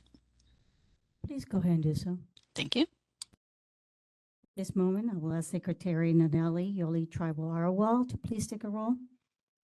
Ms. Lolly Agarwal, and I'll call the roll. Julie Algener, Aye. Sonia Pat Hansen, Aye. Sherman King, Aye. Michael Long, Aye. Justin Matthews, Aye. Joanne Pacheco, Aye. Sridevi Panola, Lolly Agarwal, aye. This motion has passed. Committee Chair Michael Long. Thank you. Your accept. Next, the Education Committee acted upon agenda item 5, discussion and possible action on the proposed dental hygiene educational program schedule request from Concord Career College. Concord Career College, CCC, requested for the Dental Hygiene Board of California to consider accepting the current academic schedule for the CCC Dental Hygiene Educational Program at Garden Grove, San Bernardino, and San Diego. The Education Committee determined that the current CCC schedules consist of only 9 weeks of education. CCC is in violation of California law. Additionally, all other California dental hygiene programs consist of at least 10 weeks of instruction. Those programs using a quarter system. Yesterday, March 21st, 2025, the Education Committee considered CCC's request and voted to recommend to the full board to disapprove CCC's request and enforce that CCC's program is to consist of at least 10 weeks of instruction per CCC term. Thank you, Chair Michael Long. At this moment, I'd like to see any motion.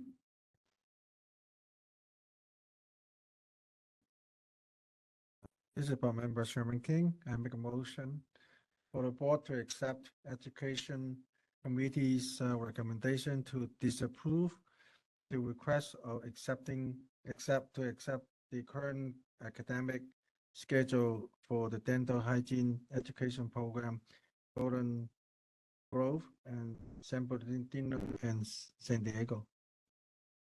Board Member Matthews, second. Are there any board member discussion?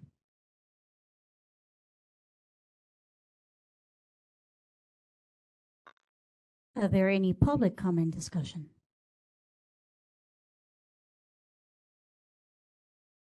Seeing none, DCA moderator, would you facilitate a QA? Certainly. If anyone would like to make a comment on the motion, you may look for the hand icon and click that to raise your hand. Our call-in users can press *3 to raise their hand. Each speaker will have 2 minutes with a 30-second warning. Are there any comments on the motion?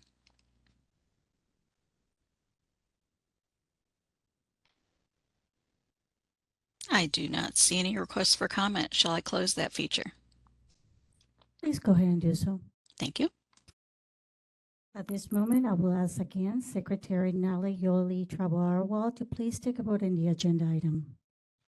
This is Lolly Agarwal, and I will now call the roll. Julie Algener. Aye. Sonia Pat Hansen. Aye. Sherman King. Aye. Michael Long. Aye. Justin Matthews. Joanne Pacheco. Aye. Sri Devi Panola. Aye. Lolly Agarwal. Aye. This motion has passed. Thank you so much. Continue with Chairman Michael Long. Lastly, I would like to present the report on the Education Committee's informational items, which were agenda item 6. Dental hygiene educational program site visit update and schedule, and agenda item 7, future agenda items. For the dental hygiene educational program site visit update and schedule, Dr. Petty reported on the current compliance status of Pasadena City College, Taft College, Cabrillo College, Cypress College, Concord Career College, San Diego, Cerritos College, Concord Career College, Garden Grove, Carrington College, San Jose, Concord Career College, San Bernardino, and West Los Angeles College. She also provided an update on the current dental hygiene educational site visit schedule, program site visit schedule. For the agenda items, Linda Brookman requested for the board interim therapeutic restoration training for all RDH AP programs. This is the end of my report. Thank you, Chairman Michael Long. Moving into, do we have any board member discussion?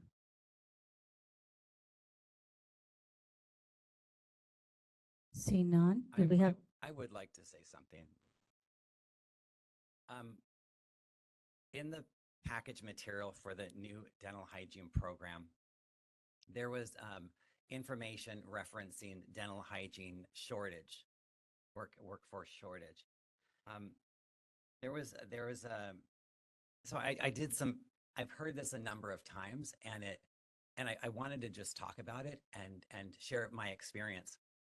I found in the report that there was a reference to the American Dental Association's Health Policy Institute, where 4 in 10 dental practices are recruiting dental hygienists, with the vast majority of them citing that they're extreme or very challenging to find dental hygienists. I've been a dental hygienist for 19 years, and the majority of the time I've worked in private practice. I've worked for 9 different dentists over this time period. Of those 9 offices, there's only 2 that I would continue to work for. So I want to share that with you, that my concerns in the dental office are, there's short appointments, there's failing dental equipment, there's pressure to upsell. I worked for one dental office that was a very poor business manager where patients were complaining to me in the dental chair. One dentist overdiagnosed and drilled unhealthy teeth, so much so that I had to tell a 32-year-old female patient to go get a second opinion.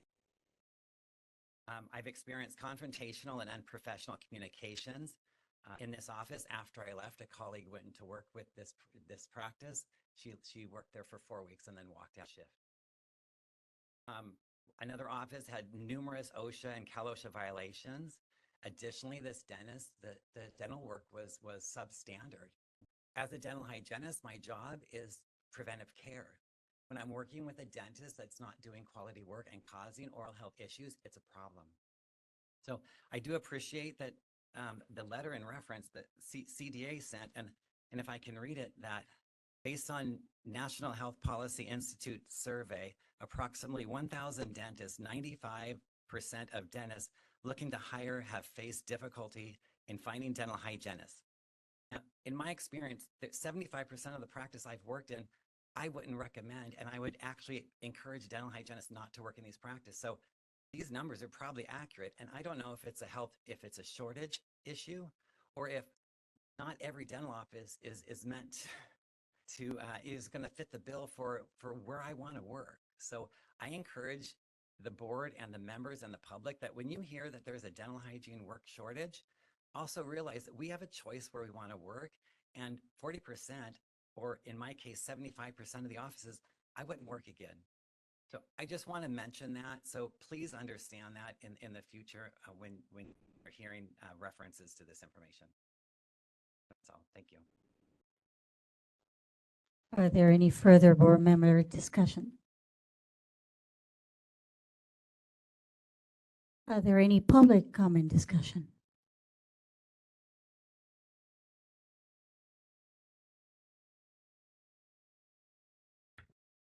My long experience, I agree with the comments of Mr. Long. However, I want to inform the board, if they don't know already, that HCI is supposed to be studying dental and dental hygiene workforce in 2025. I have been in contact with them, and there seems to be some delay, probably due to financing. But they are working on trying to get a handle on the workforce in California. I would also caution people against using national statistics because California is unique in many ways. I guess every state is unique, but California is specifically unique in terms of its dental hygiene and dental workforce.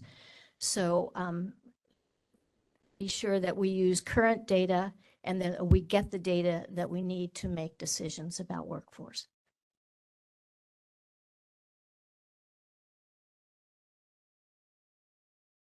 Good morning, Tukazo Kai from the California Dental Association. I want to thank Member Michael Long for sharing their experience and also echo that the California Dental Association, which represents about 75% of our state's dentists as our members, we extremely value patient safety, diversity, equity, inclusion, and belonging. We do have a statement as an organization. We have ongoing trainings to support this. And we want to create spaces where people can access dental care that is for their best, their best health, and that the dental teams are also being included in ways that are focused on prevention and appropriate treatment. So while I thank you for sharing your real experience and that is how you've experienced these dental offices, we do want to share that we are constantly trying to always raise the bar for how our dental teams are fostered and how they treat our patients for protection. In terms of California statistics, we do have, the latest numbers I have are 17,799 active dental hygienists and 36,161 active dentists. So we do have more than double the amount of active dental licensees than we do dental hygienists. And while, as I've shared yesterday, there are additional challenges to recruitment, including the location and salary. 30 seconds. Not to say that these are just numbers, but we do have the statistics to show that there is a shortage. and that we have other things to tackle when it comes to addressing challenges to recruitment and the teams really being a team. So I just wanted to share that and echo that, CDA is completely committed to improving the oral health of all Californians, and that takes teams and patient safety first.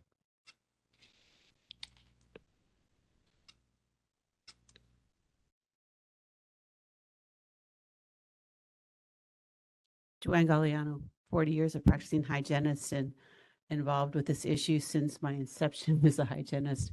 One of the things that you have to realize with numbers, statistics can be used however statistics need to be used.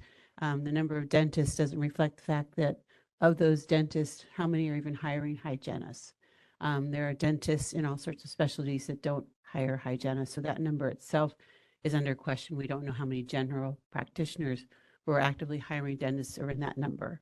The other thing that you have to realize with hygiene, we're a part-time workforce. We aren't hired full-time. So I may be looking for a job in a dental office, but I may be working in another office Tuesday and Wednesday, and the only day they have open is Monday. So, and then we have the shortage issue in primary areas because there's no dentist there. And as a hygienist, I may graduate from a hygiene program somewhere that's very rural, and I may have a choice of 2 dentists to work for. And if I don't choose to work for those 2 dentists, I have to go out of my area to practice. So again, it's a very complex issue. And I think that we need to really not put blinders on in either direction, but look at overall health and look at what HCI is trying to look at. Where's the distribution and how are we as a state going to best meet the access to care needs of our population? Because we do know that we do have shortages of dental health professionals across the board in certain areas, and that we as a 30 seconds. board, you guys are responsible for overseeing access to care as well as ensuring consumer protection.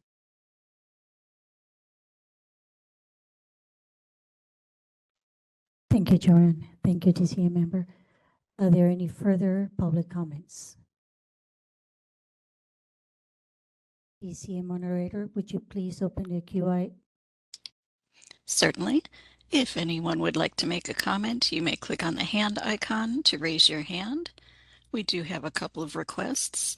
First is Cheryl Greer. Cheryl, I'm going to send you a request to unmute, and you'll have 2 minutes with a 30-second warning.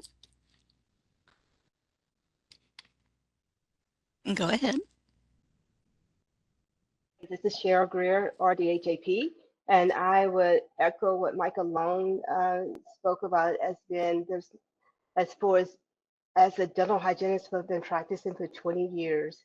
I have worked many offices, and recently I've noticed that going to different offices, the time is definitely shortened for patients with simple prophies or scaling and root planning. That means deep cleaning.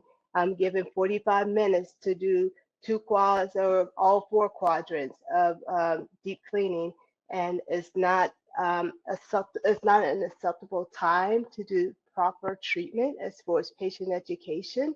So I think as far as a shortage, I think it goes back to the of what we're been asked to do. And as far as OSHA and the sterilization process, I'm seeing a lack of because of the time we are given to see patients. Thank you. Thank you. Okay, when you do shit like that, you really throw me off. Okay, sorry. Our next request is from Elena Francisco. Elena, I'm going to send you a request to unmute your mic. You're unmuted. Elena Francisco, RDHAP.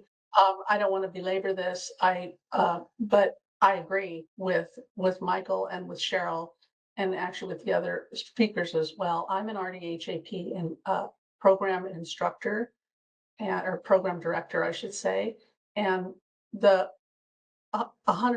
of the RDHAPs who come into our dental hygiene program say that they need to get out of dental practice because dentistry is not being practiced the way that we were trained with and their dental hygiene care is not being they can't practice dental hygiene care the way we were trained to practice it.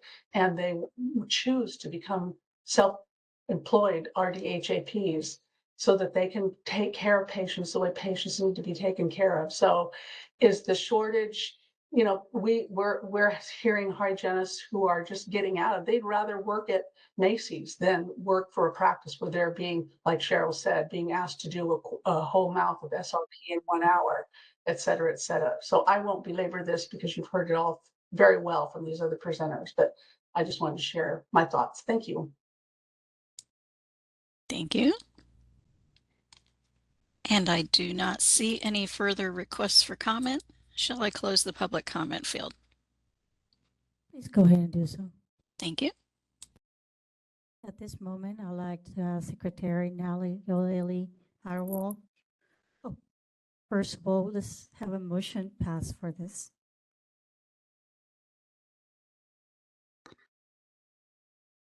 This is Julie Elginer. I move for the board to accept the Education Committee's full report. Matthews, second. Now the motion has passed. I will ask Secretary Nally Yoleli Arwal to take a roll.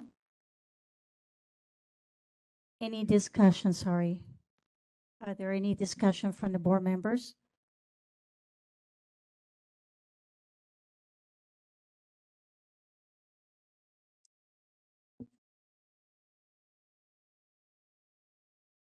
Any public comments?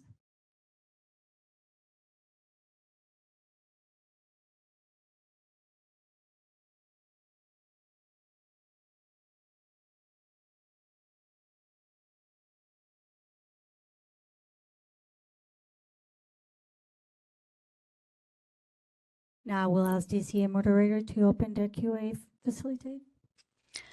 This is the moderator. If anyone would like to make a comment on the motion, you may look for the hand icon and click that to raise your hand.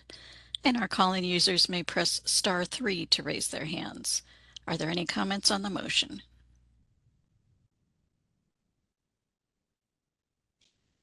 I do not see any requests for comment. Shall I close that public comment feature? Please go ahead and do so. Thank you. Now, as again, I will ask Secretary Nally Yoleli Arwal to take a roll. This is Lolly Agrawal, and I'll now call the roll. Julie Algener. Aye. Sonia Hansen. Aye. Herman. Aye. Michael Long. Aye. Justin Matthews. Aye. Joanne Pacheco. Aye. Sridevi Purnala. Aye. Lolly Agrawal. Aye. This motion has passed. Now moving to agenda number 12. Discussion of possible action on the Legislative and Regulatory Committee report and recommendations. I will ask Chair Member Madame Lolly Tribal to please fill us. This is Lolly Agrawal, Committee's Chair, to present the Legislative and Regulatory Committee report. We also had individual actual items to address, like the Education Committee, so they'll be reported individually.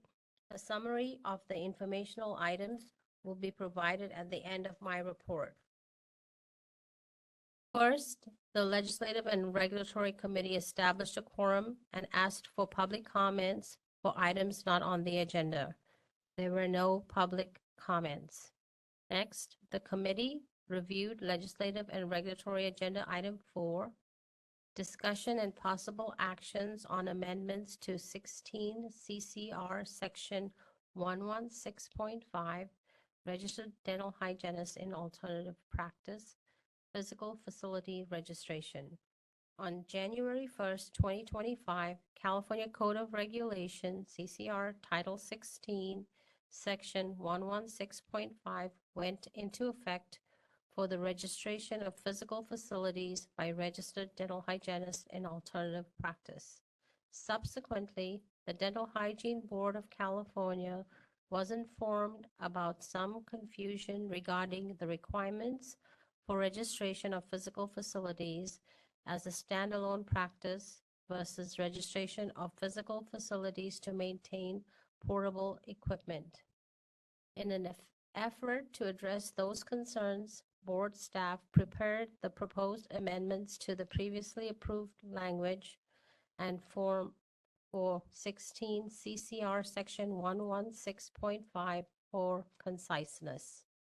Yesterday, March 21st, 2025, the Ledge Ridge Committee considered the proposed amendments to the previously approved language and form for 16 CCR Section 116.5 and voted to recommend to the full board to approve the proposed amended language and form for CCR Section 116.5.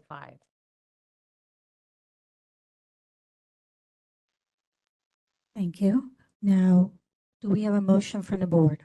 This is Julie Elginer, and I move for the board to accept the Legislative and Regulatory Committee's recommendation to approve the proposed amended language and form for CCR Section 116.5 and direct staff to submit the text to the Director of the Department of Consumer Affairs and the Business Consumer Services and Housing Agency for review.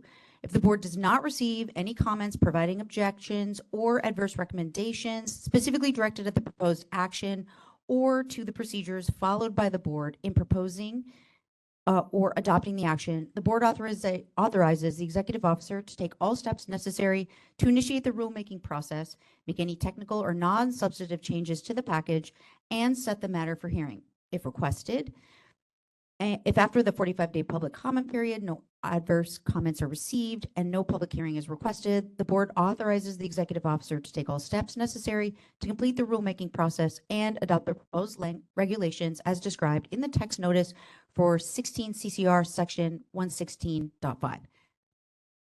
Matthews, second. Is there any board member discussion?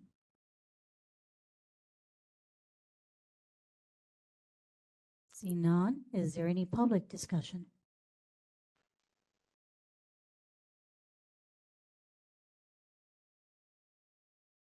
Question, then a discussion.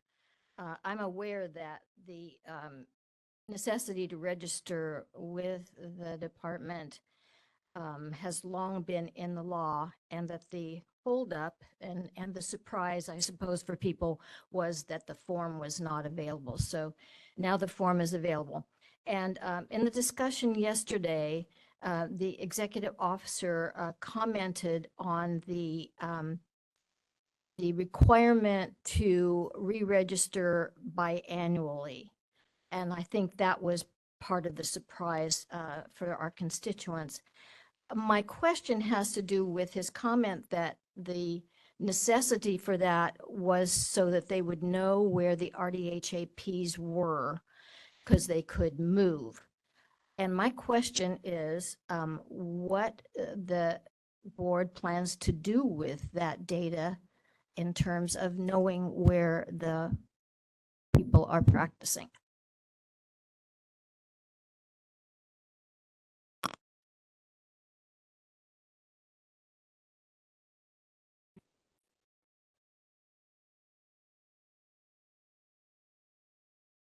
This is Anthony Lum, Executive Officer. I believe that was for the omnibus bill, not for this regulatory section. Are there any further public comments? Seeing none, DCA moderator, can you open the Q&A? Thank you. This is the moderator. If anyone would like to make a comment on the motion, you may look for the hand icon and click that to raise your hand, or you may look for our call-in users may press *3 to raise their hands. Each speaker will have 2 minutes with a 30-second warning. Are there any comments on the motion?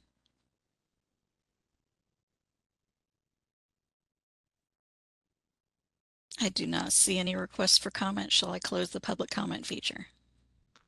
Please go ahead and do so. Thank you. Thank you so much. Now moving into asking Secretary Lolly Arwal to please take a roll.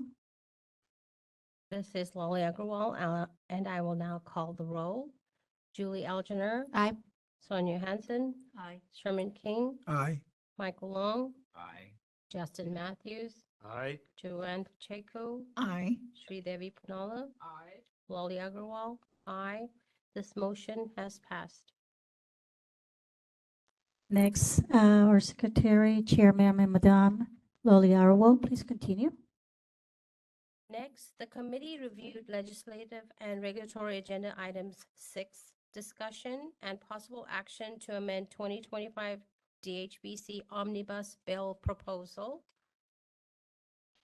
EO Anthony Lum reported difficulty obtaining an author for previously approved statutory amendments, but to Business and Professions Code sections 1905A 8, 19151, 1926.3, 1941, and 1944 may be added to the 2025 Omnibus Bill if approved by the legislature. Yesterday, March 21st, 2025, the LegReg Committee considered the proposed amendments to BBC sections 1905A, 1915.1, 1926.3, 1941, and 1944, and voted to recommend to the full board to approve the proposed amendments and direct staff to seek sponsored legislation for 2025. Thank you, Yoli Arwell. Now moving to a motion. This is Board Member Matthews. I move for the board to accept the Legislative and Regulatory Committee's recommendation to review the proposed amendments to the 2025 Omnibus Bill SB 861 request to BPC sections 1905A8, 1915.1, 1926.3, 1941, and 1944. If the board determines these changes are warranted, I move for the board to approve the proposed statutory language and consider all or part of the language to be used in an amendment to the omnibus bill.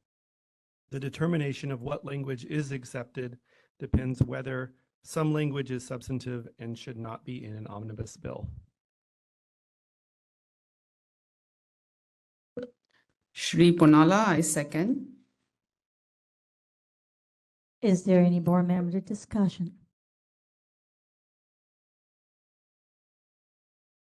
See none, is there any public comment discussion?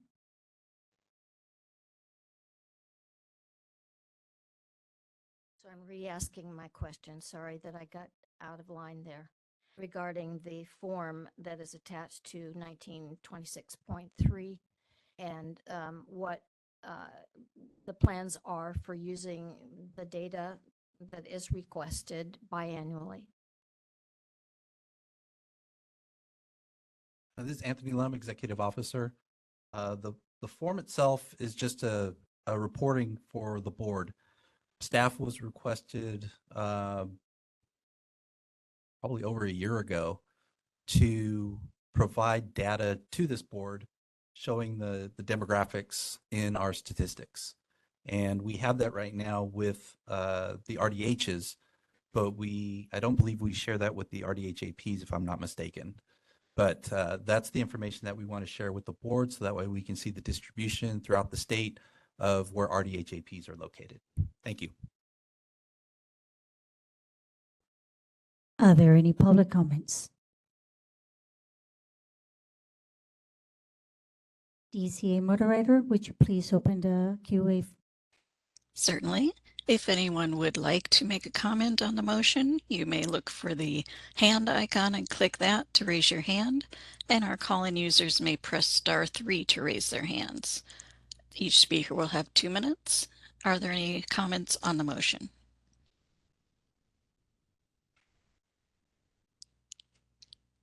I do not see any requests for comment. Shall I close the comment feature? Please go ahead and do so. Thank you.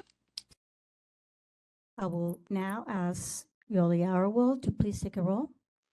This is Lolly Agarwal. I will now call the roll. Julie Algener. Aye. Pat Hansen. Aye. Sherman King. Aye. Michael Long. Aye. Justin Matthews. Aye. Joanne Pacheco. Aye. Sri Devi Panola. Aye. Lolly Agarwal. Aye. This motion has passed. Next, I will continue with the chairman, Madam Chairman, Loli Arwell. Next, the Ledge Committee reviewed legislative and regulatory agenda item 7, legislative update, bills of interest and legislative calendar. Dr. Petty reported on new legislation for 2025 of concern to the board. Yesterday, March 21st, 2025, the Ledge Committee considered the new legislation for 2025 of concern to the board and voted to recommend to the full board to approve the proposed positions as follows. AB 224, watch. AB 341, watch. AB 350, support. AB 371, watch. AB 489, watch. AB 873, oppose. AB 966, watch. AB SB 62, watch. And SB 351, watch.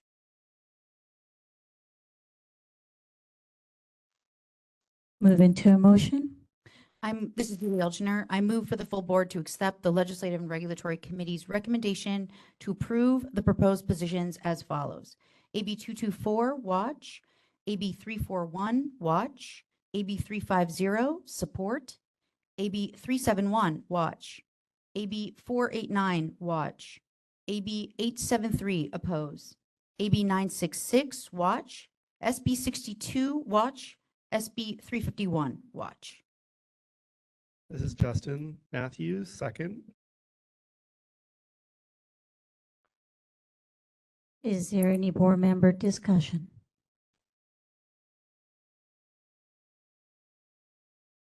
Seeing none, is there any public comment discussion? Seeing none, DCA moderator, would you please open the Q8? Certainly, this is the moderator. If anyone would like to make a comment on the motion, you may look for the hand icon and click that to raise your hand.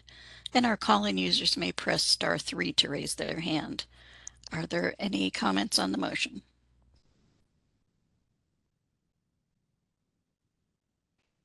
I do not see any comments. Shall I close that public comment feature?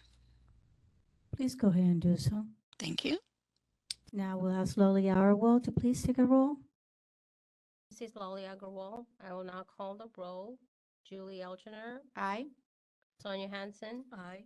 Sherman King. Aye. Michael Long. Aye. Justin Matthews. Aye.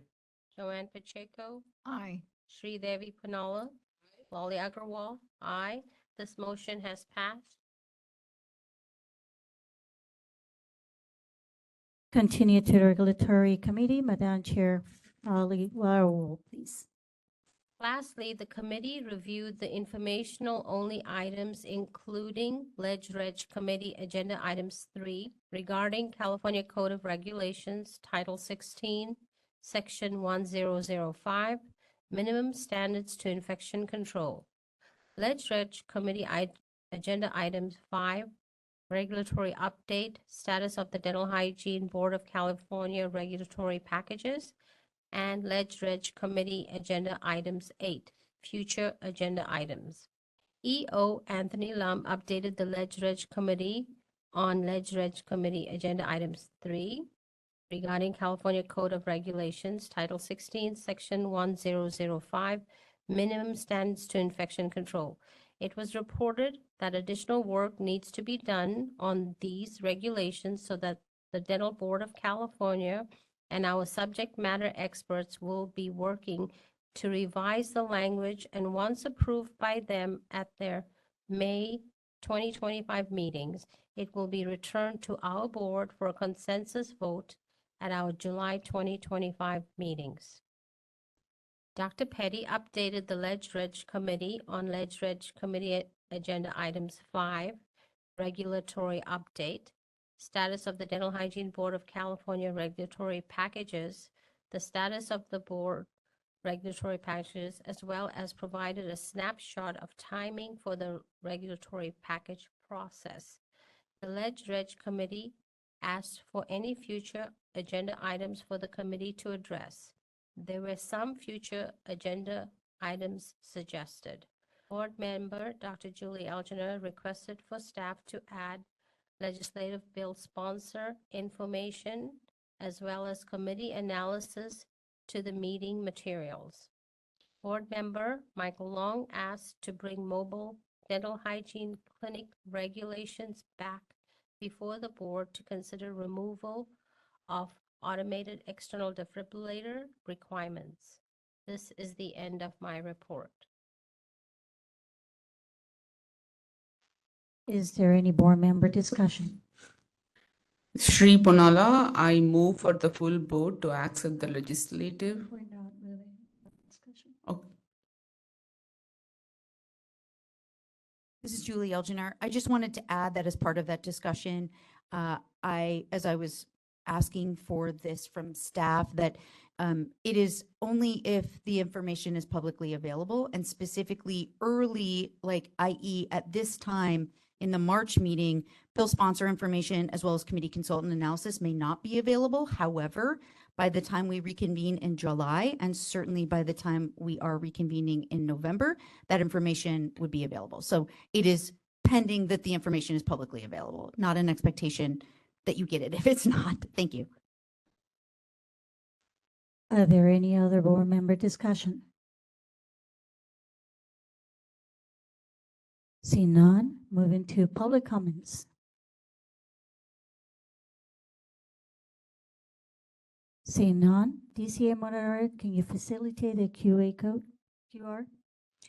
Certainly. If anyone would like to make a comment on the motion, you may look for the hand icon and click that to raise your hand. And our call-in users may press *3 to raise their hands. Each speaker will have 2 minutes with a 30-second warning. Are there any comments on the motion?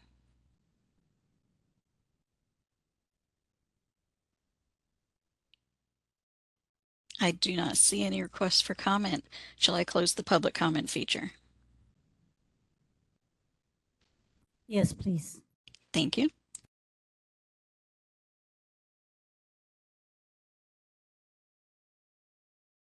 At this time, the board is asking for a motion to accept Legislative Regulatory Committee report. Now I move for the full board to accept the legislative and regulatory committee's report. Shri Ponala. Michael Long, I second. Is there any board member discussion? See none, is there any public comment discussion? See none, DCA moderator, can you facilitate the Q8? This is the moderator. If anyone would like to make a comment on the motion, you may look for the hand icon and click that to raise your hand. Our call-in users may press *3 to raise their hands. And each speaker will have 2 minutes with a 30-second warning. Are there any comments on the motion?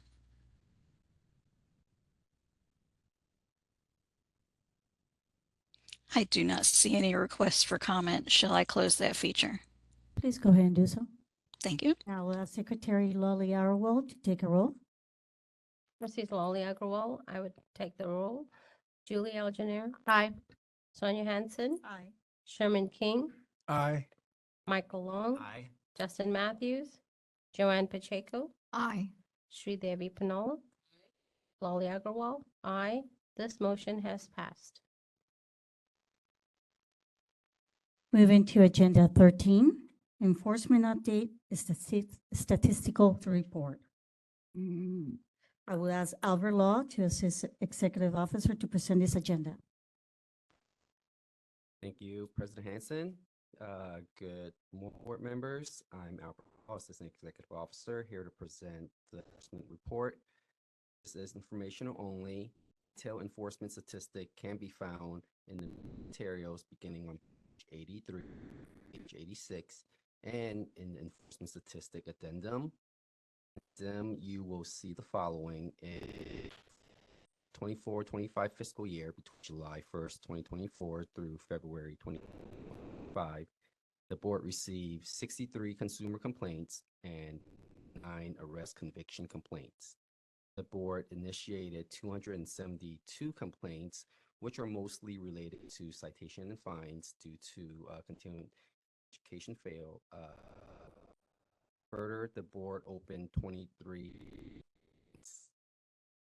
Desk investigation closed 366 cases at the end of February 2025. Currently have 50 cases, with 17 cases that's over a year old and cases that's over 2 years old. There is also a bar graph on page 84 showing the number of closed complaints over the past several fiscal years. Our special investigator closed a total of 40 cases with 9 cases that's pending. In cases, only 2 cases are over. So far, the board issued a total of 231 citation and fine, $192,800 in fines, and hit $101,375 this fiscal year. Its probation monitor addressed 7 probation violations, and during this reporting period, positive drug screens for banned substance. That concludes my report, and I'll be happy to answer any questions. Thank you so much for your information. Moving out there, any board member discussion? I do have a question. Albert, thank you for your report.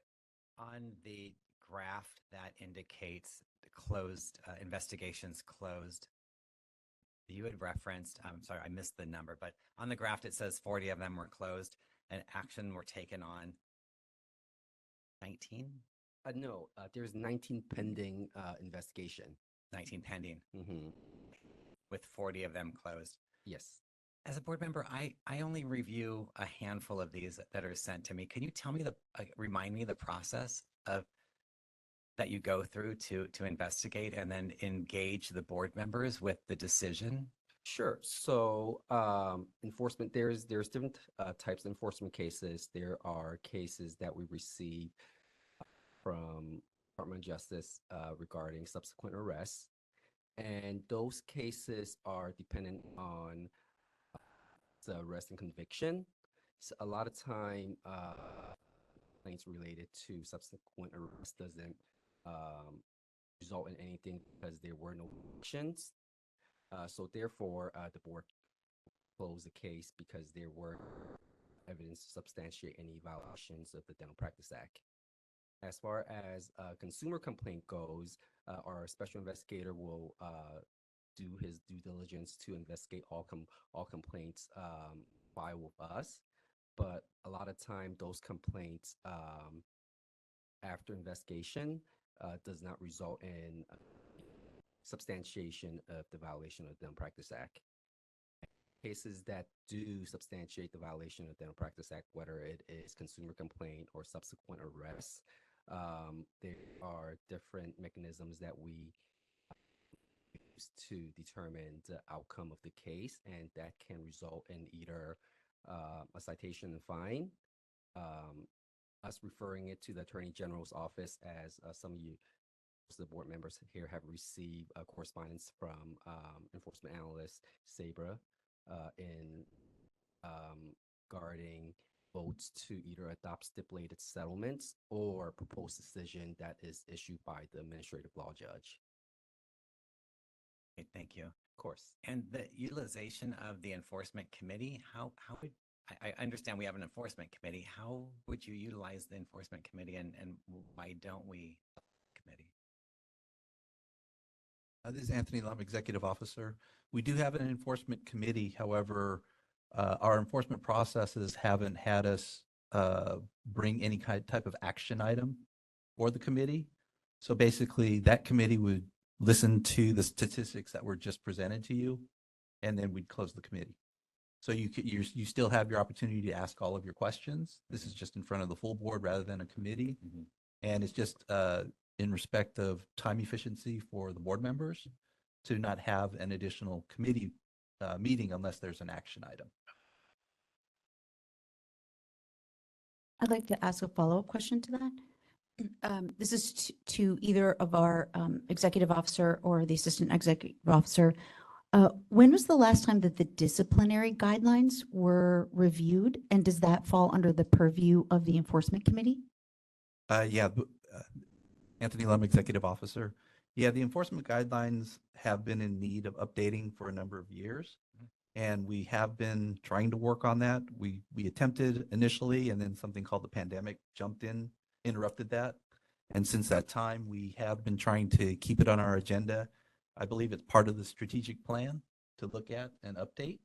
So that's part of the plan that we have moving forward for staff to work on that and then bring it to the enforcement committee once a draft is done. We'll be working with legal, this guy, and getting it all prepared for the committee to review to present to the full board. Is there any further discussions for the board members? See none. Are there any public comments? See none. DCA moderator, would you please open the Q8? Certainly, this is the moderator. If anyone has any comments about the enforcement report, you may look for the hand icon and click that to raise your hand. And our call-in users may press *3 to raise their hand. If anyone does choose to speak, you'll have 2 minutes with a 30-second warning. Are there any comments on the enforcement report?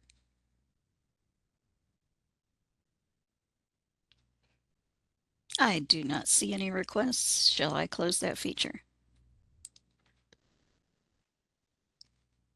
Please go ahead and close it. This is Anthony Lum, Executive Officer. I just wanted to make one more comment in regards to like the disciplinary guidelines and other big projects. I don't mean to use the pandemic as some kind of excuse. It's all in the timing. It just so happened that our timeline because we have quite a few members that are fairly new, right after the pandemic, we had sunset review. So that was a huge project. One right after that was our strategic plan.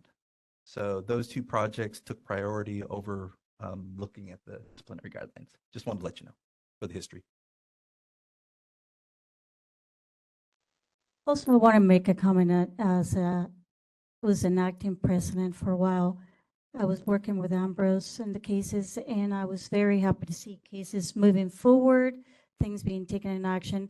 I understand that we have shortage on the staff, but cases being addressed, and hopefully we can further make more enhancements to the cases to being worked on.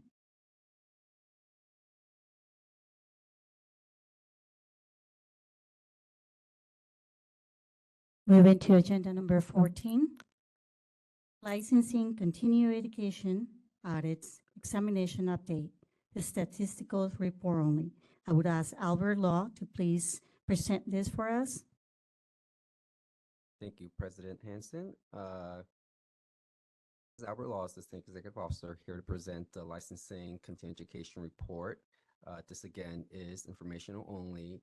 Presenting this information for Tracy Napper, who is our licensing manager, who can't make it to today's board meeting.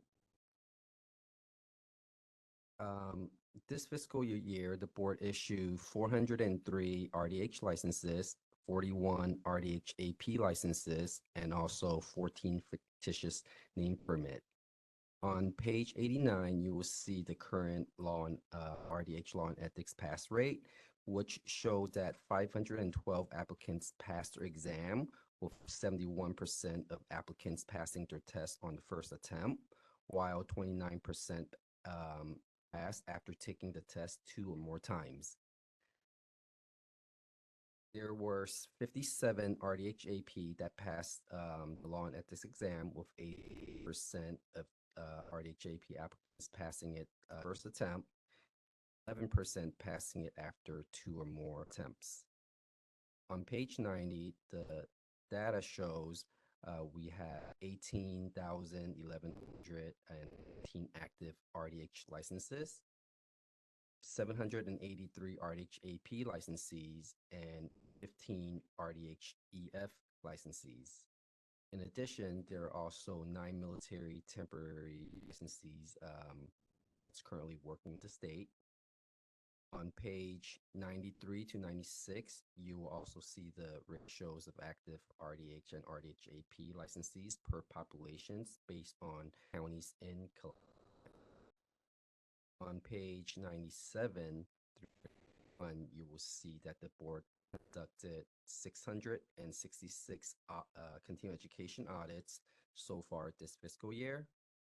Fortunately, there continues to be similar trends in the past and failed audited licensees, with only 59% of licensees passing their audits and 30% failed. That's my licensing and CE statistic report, and for any questions. Thank you, Albert, for your information. Are there any board member discussion? Yes, this is Julie Elginer. Thank you for that. I have two quick questions.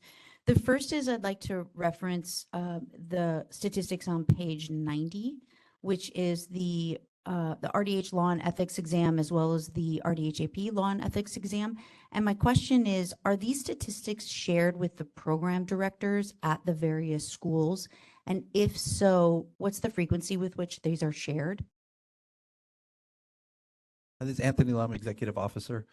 Funny that you should ask that because we are just implementing a program to notify the schools twice a year on those exam results. Okay, I want to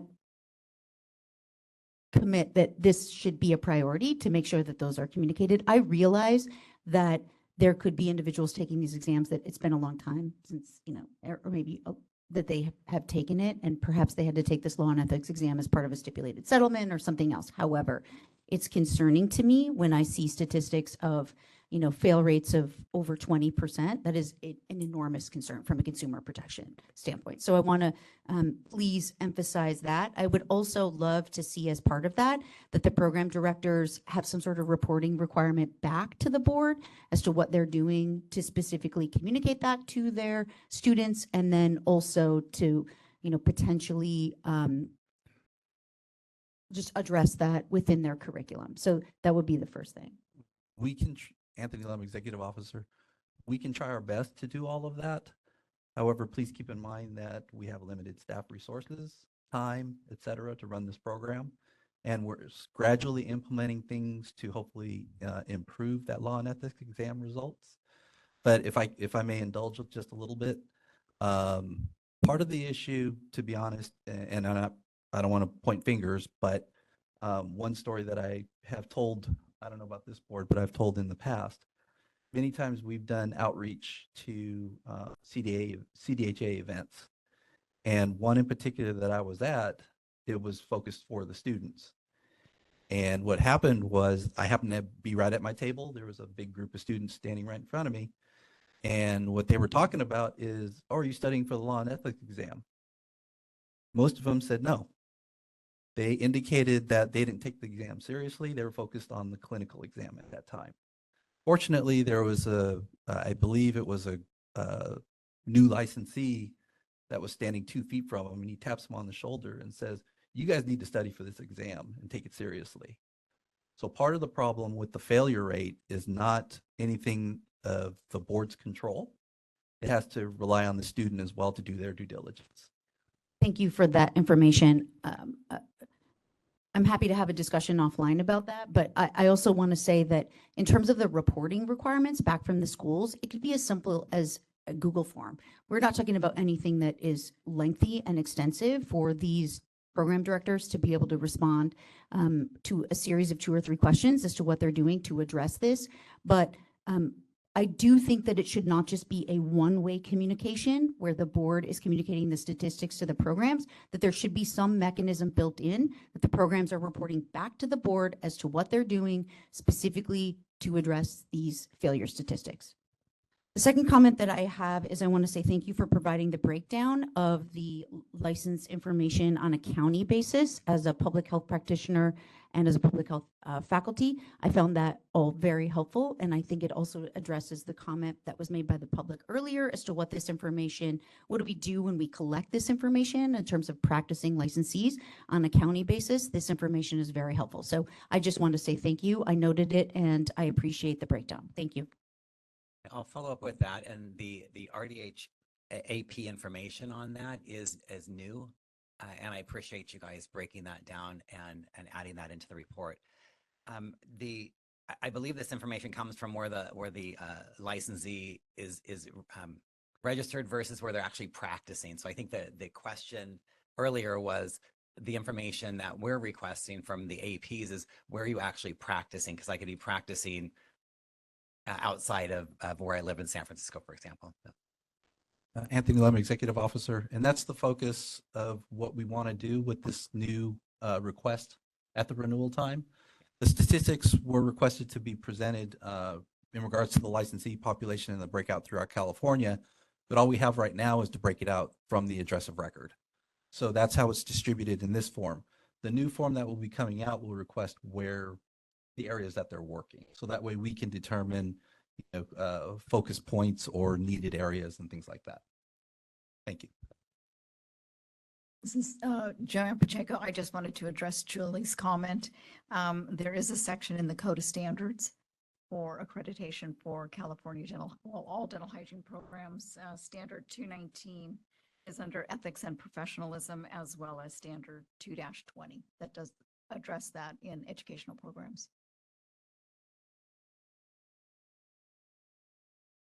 Are there any further comments from the board? This is Board Member Matthews, and I just had a question for Albert. So I'm looking on page, let's see, 98 at the top, and there's a little pie chart for the failed audits. And it says here that 28% of the failed audits were because of an invalid continuing education provider, right? So does that mean, so I'm not a licensee, so does that mean that a licensee took a course through someone that took their money, they did the course, and that CE provider is not listed as one that we accept?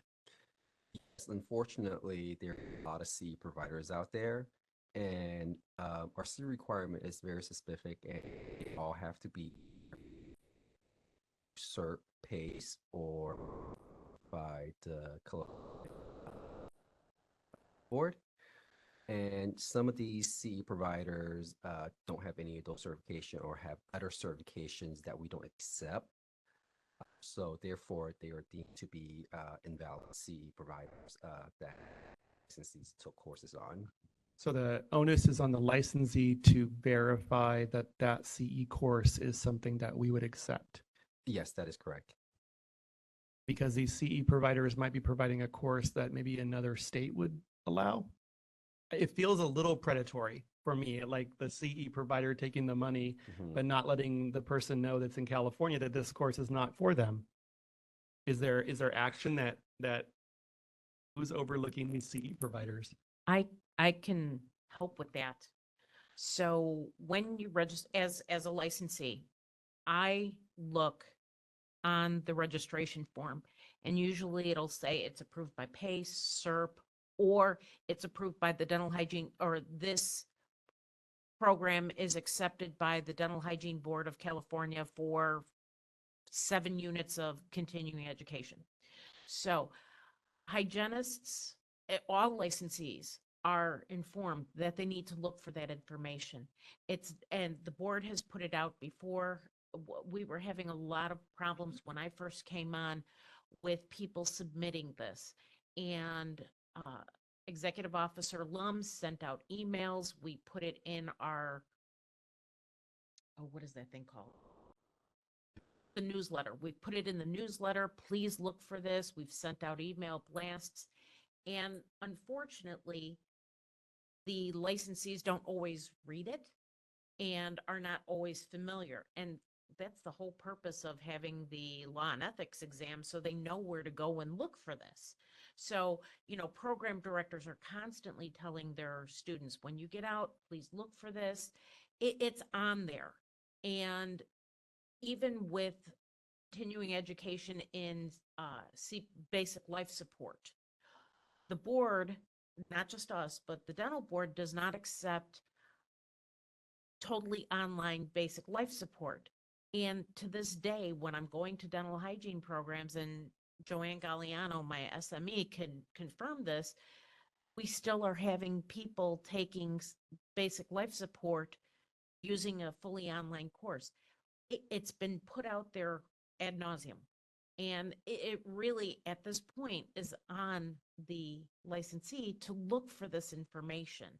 And it's not just because I work for the board that I'm aware of this. It's because of constant reminders and, you know, they do have to take a little bit of responsibility themselves.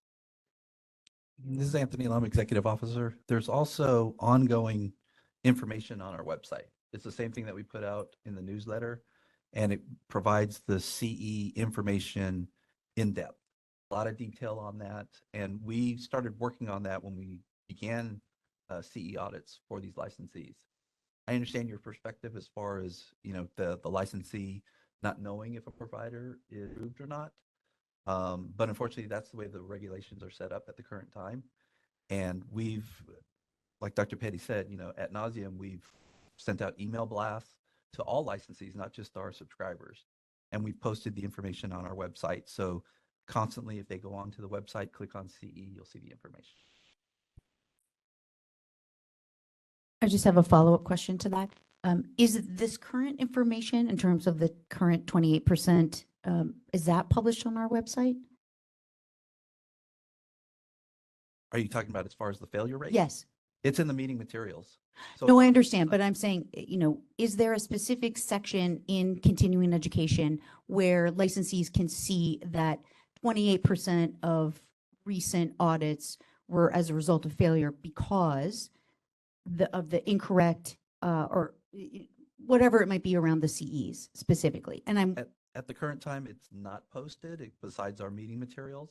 However, with the revision in our website coming in the near future, that could be something that we add in. I would like to suggest that to be added so that the licensees have current statistics that's available and that they're able to access that. The second thing I'd like, or I'd suggest as part of the ongoing conversations that our executive officer is having with the Dental Hygienists Association is to encourage them to be able to, again, add this as an agenda item through their association to make sure that licensees are in fact following the necessary protocols to be able to verify those. Again, I don't think it's the responsibility of this board, the purview of this board. However, we do have ongoing conversations with professional associations, and it seems like that's an excellent mechanism to do that. Thank you. Are there any further comments? Is there any public comments? Sorry. Yes, your comment is very well taken, and we have published it in our journal, newsletters, e-blasts many times, and we will continue to do so because we want a good pass rate. Thank you so much. Are there any further public comments? Seeing none, DCA moderator, would you please open the QA facility? Certainly. If anyone would like to make a comment, you may look for the hand icon and click that. Our calling users may press *3 to raise their hand. We do have a hand up from Elena Francisco. Elena, I'm sending you a request to unmute. Go ahead. Thank you. Thank you. I like the comment about, is this kind of predatory? Is there kind of a predatory vein to this, to teach people teaching classes that aren't sanctioned? I don't know that it's necessarily I don't want to say a predatory thing, but I've actually been to dental conferences.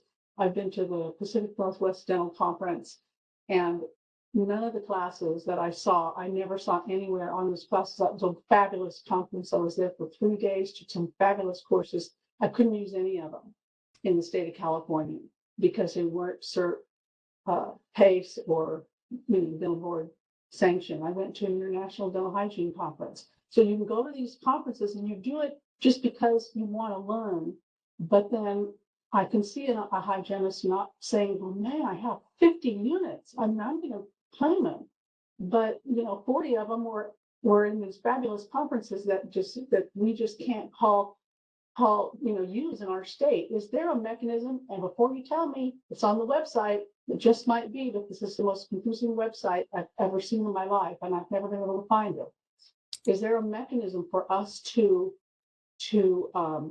challenge the inability to use these courses that are not sanctioned by PACE or CERT? Say, for instance, the International Dental 30 Hygiene seconds. Symposium. Thank you. Thank you. And I do not see any further requests for comment. Shall I close the public comment feature? Please go ahead and do so. Thank you. This is Anthony Lum, Executive Officer. Currently, there is no mechanism to quote challenge CE. Basically, we utilize not only the approvers who were mentioned earlier, but we also use the regulations from the dental board as far as continuing education is concerned. So it's pretty laid out. We've provided the information, and part of the issue that we've run into as well in communicating with licensees is there's the requirement of 25 units, roughly seven, which are required. The rest they can take on as long as they're on any subject matter, as long as they're appropriately approved. However, in my prior profession, I took well over the required number of CEs. And I think a lot of the licensees that we talk to are looking for that, let me just take 25 and I'll be done. But if you're interested in learning, education is priceless. And if you want to take courses that are not approved, by all means, but don't just focus in on just completing CEs just for the license renewal. Thank you. Thank you, Executive Officer. Moving to agenda number 15. Any recommendations from the board to move to further items to the agenda? This is Julie Elginer. I have 4 comments. The first is I'd like to make a suggestion that the Leg Committee implement a mid-meeting teleconference to review pieces of legislation as well as the status of the omnibus bill that will move throughout the legislative process between now and July. I understand that for cost containment purposes that this meeting may have to be via teleconference only. However, I feel strongly that a 4-month time period is too long to be able to not have actionable updates in between that. So especially when other boards do have that committee that meet much more frequently than 3 times a year. So that is my first suggestion. My second suggestion is around the Enforcement Committee, which we discussed a bit today. In the spirit of transparency, revisiting the guidelines and so forth, I would like to encourage, as well as alignment with a strategic plan, I would like to encourage the reconstitution of that committee, as well as regular meetings that occur as part of the board's responsibilities. My next one is 2 questions. They're not really necessarily board items, but I do want to just ask. I did not notice in the board member policy and procedure that there's any sort of requirement for board members to disclose that they have been appointed when they are working just as a consumer with providers. And so I wanted to ask if that's something that has been considered previously. Do board members have a responsibility when they go in to have their teeth cleaned to disclose to the licensees that they in fact have been appointed to the board? My last question is around just an observation that I want to make, and I don't know if this is if this was by happenstance, but I did want to encourage just the alignment of the board members to consider having the public appointees interspersed with the licensees so that there isn't a perception of a division in terms of those individuals on one side of the meeting room that hold a license versus those people who do not hold a license, and that we can make sure that it's inclusion as part of that. It might have just been happenstance, but I just want to suggest that we're consistent and that we're cognizant of that. Thank you. This is Anthony Loam, Executive Officer. That was totally coincidental. Because I made the seating chart and I just put it in there, not with that intention at all. So yes, I normally disperse licensees with public members. I'll keep a better eye on that next time. Thank you. I would like to point out that I've never sat next to Dr. Petty.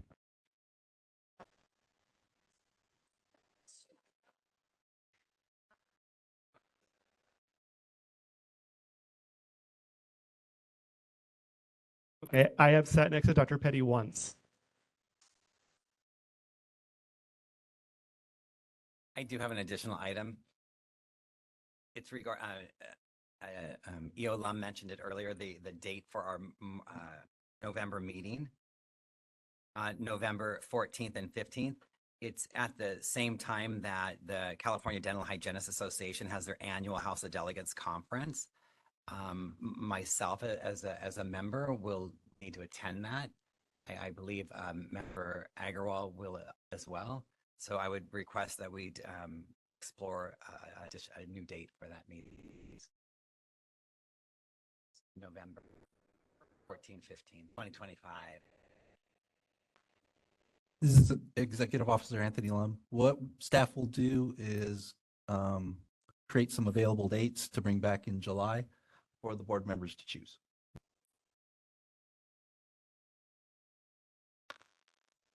Are there any further discussions from the board? Seeing none, are there any public comments?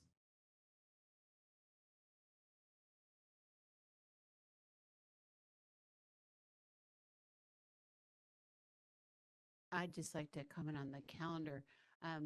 I don't know about the rest of you, but I plan my calendar out quite far in advance, and waiting until July to find out what a November meeting is. I mean, you're holding open all of November then. So is there any way that we could the board could potentially have dates earlier than that and just send in yes, this date works, this date doesn't work, so that the public can know and plan and the board members can know and plan? This is Anthony Lum, Executive Officer. The issue with that is this is for a future agenda item, and I understand your position. However, it's not on the agenda, and the only time when all board members meet should be in public, and that'll be the July meeting. We could handle it if we do arrange this teleconference meeting to be a little bit earlier, so that could be an option.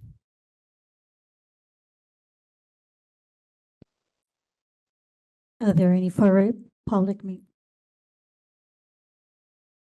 See none, DCA moderator, can you facilitate the QA? Certainly, we've opened up the public comment feature. If you'd like to make a comment, any future agenda item, you can look for the hand icon and click that to raise your hand, and our call-in users can press *3 to raise their hands. Are there any suggestions for future agenda items?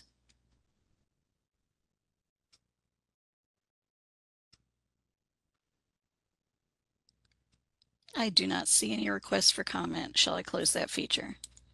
Please go ahead and do so. Thank you. Moving to agenda 16. Previously announced, there is no closed session at this time. Moving to agenda 17. Board is adjourned.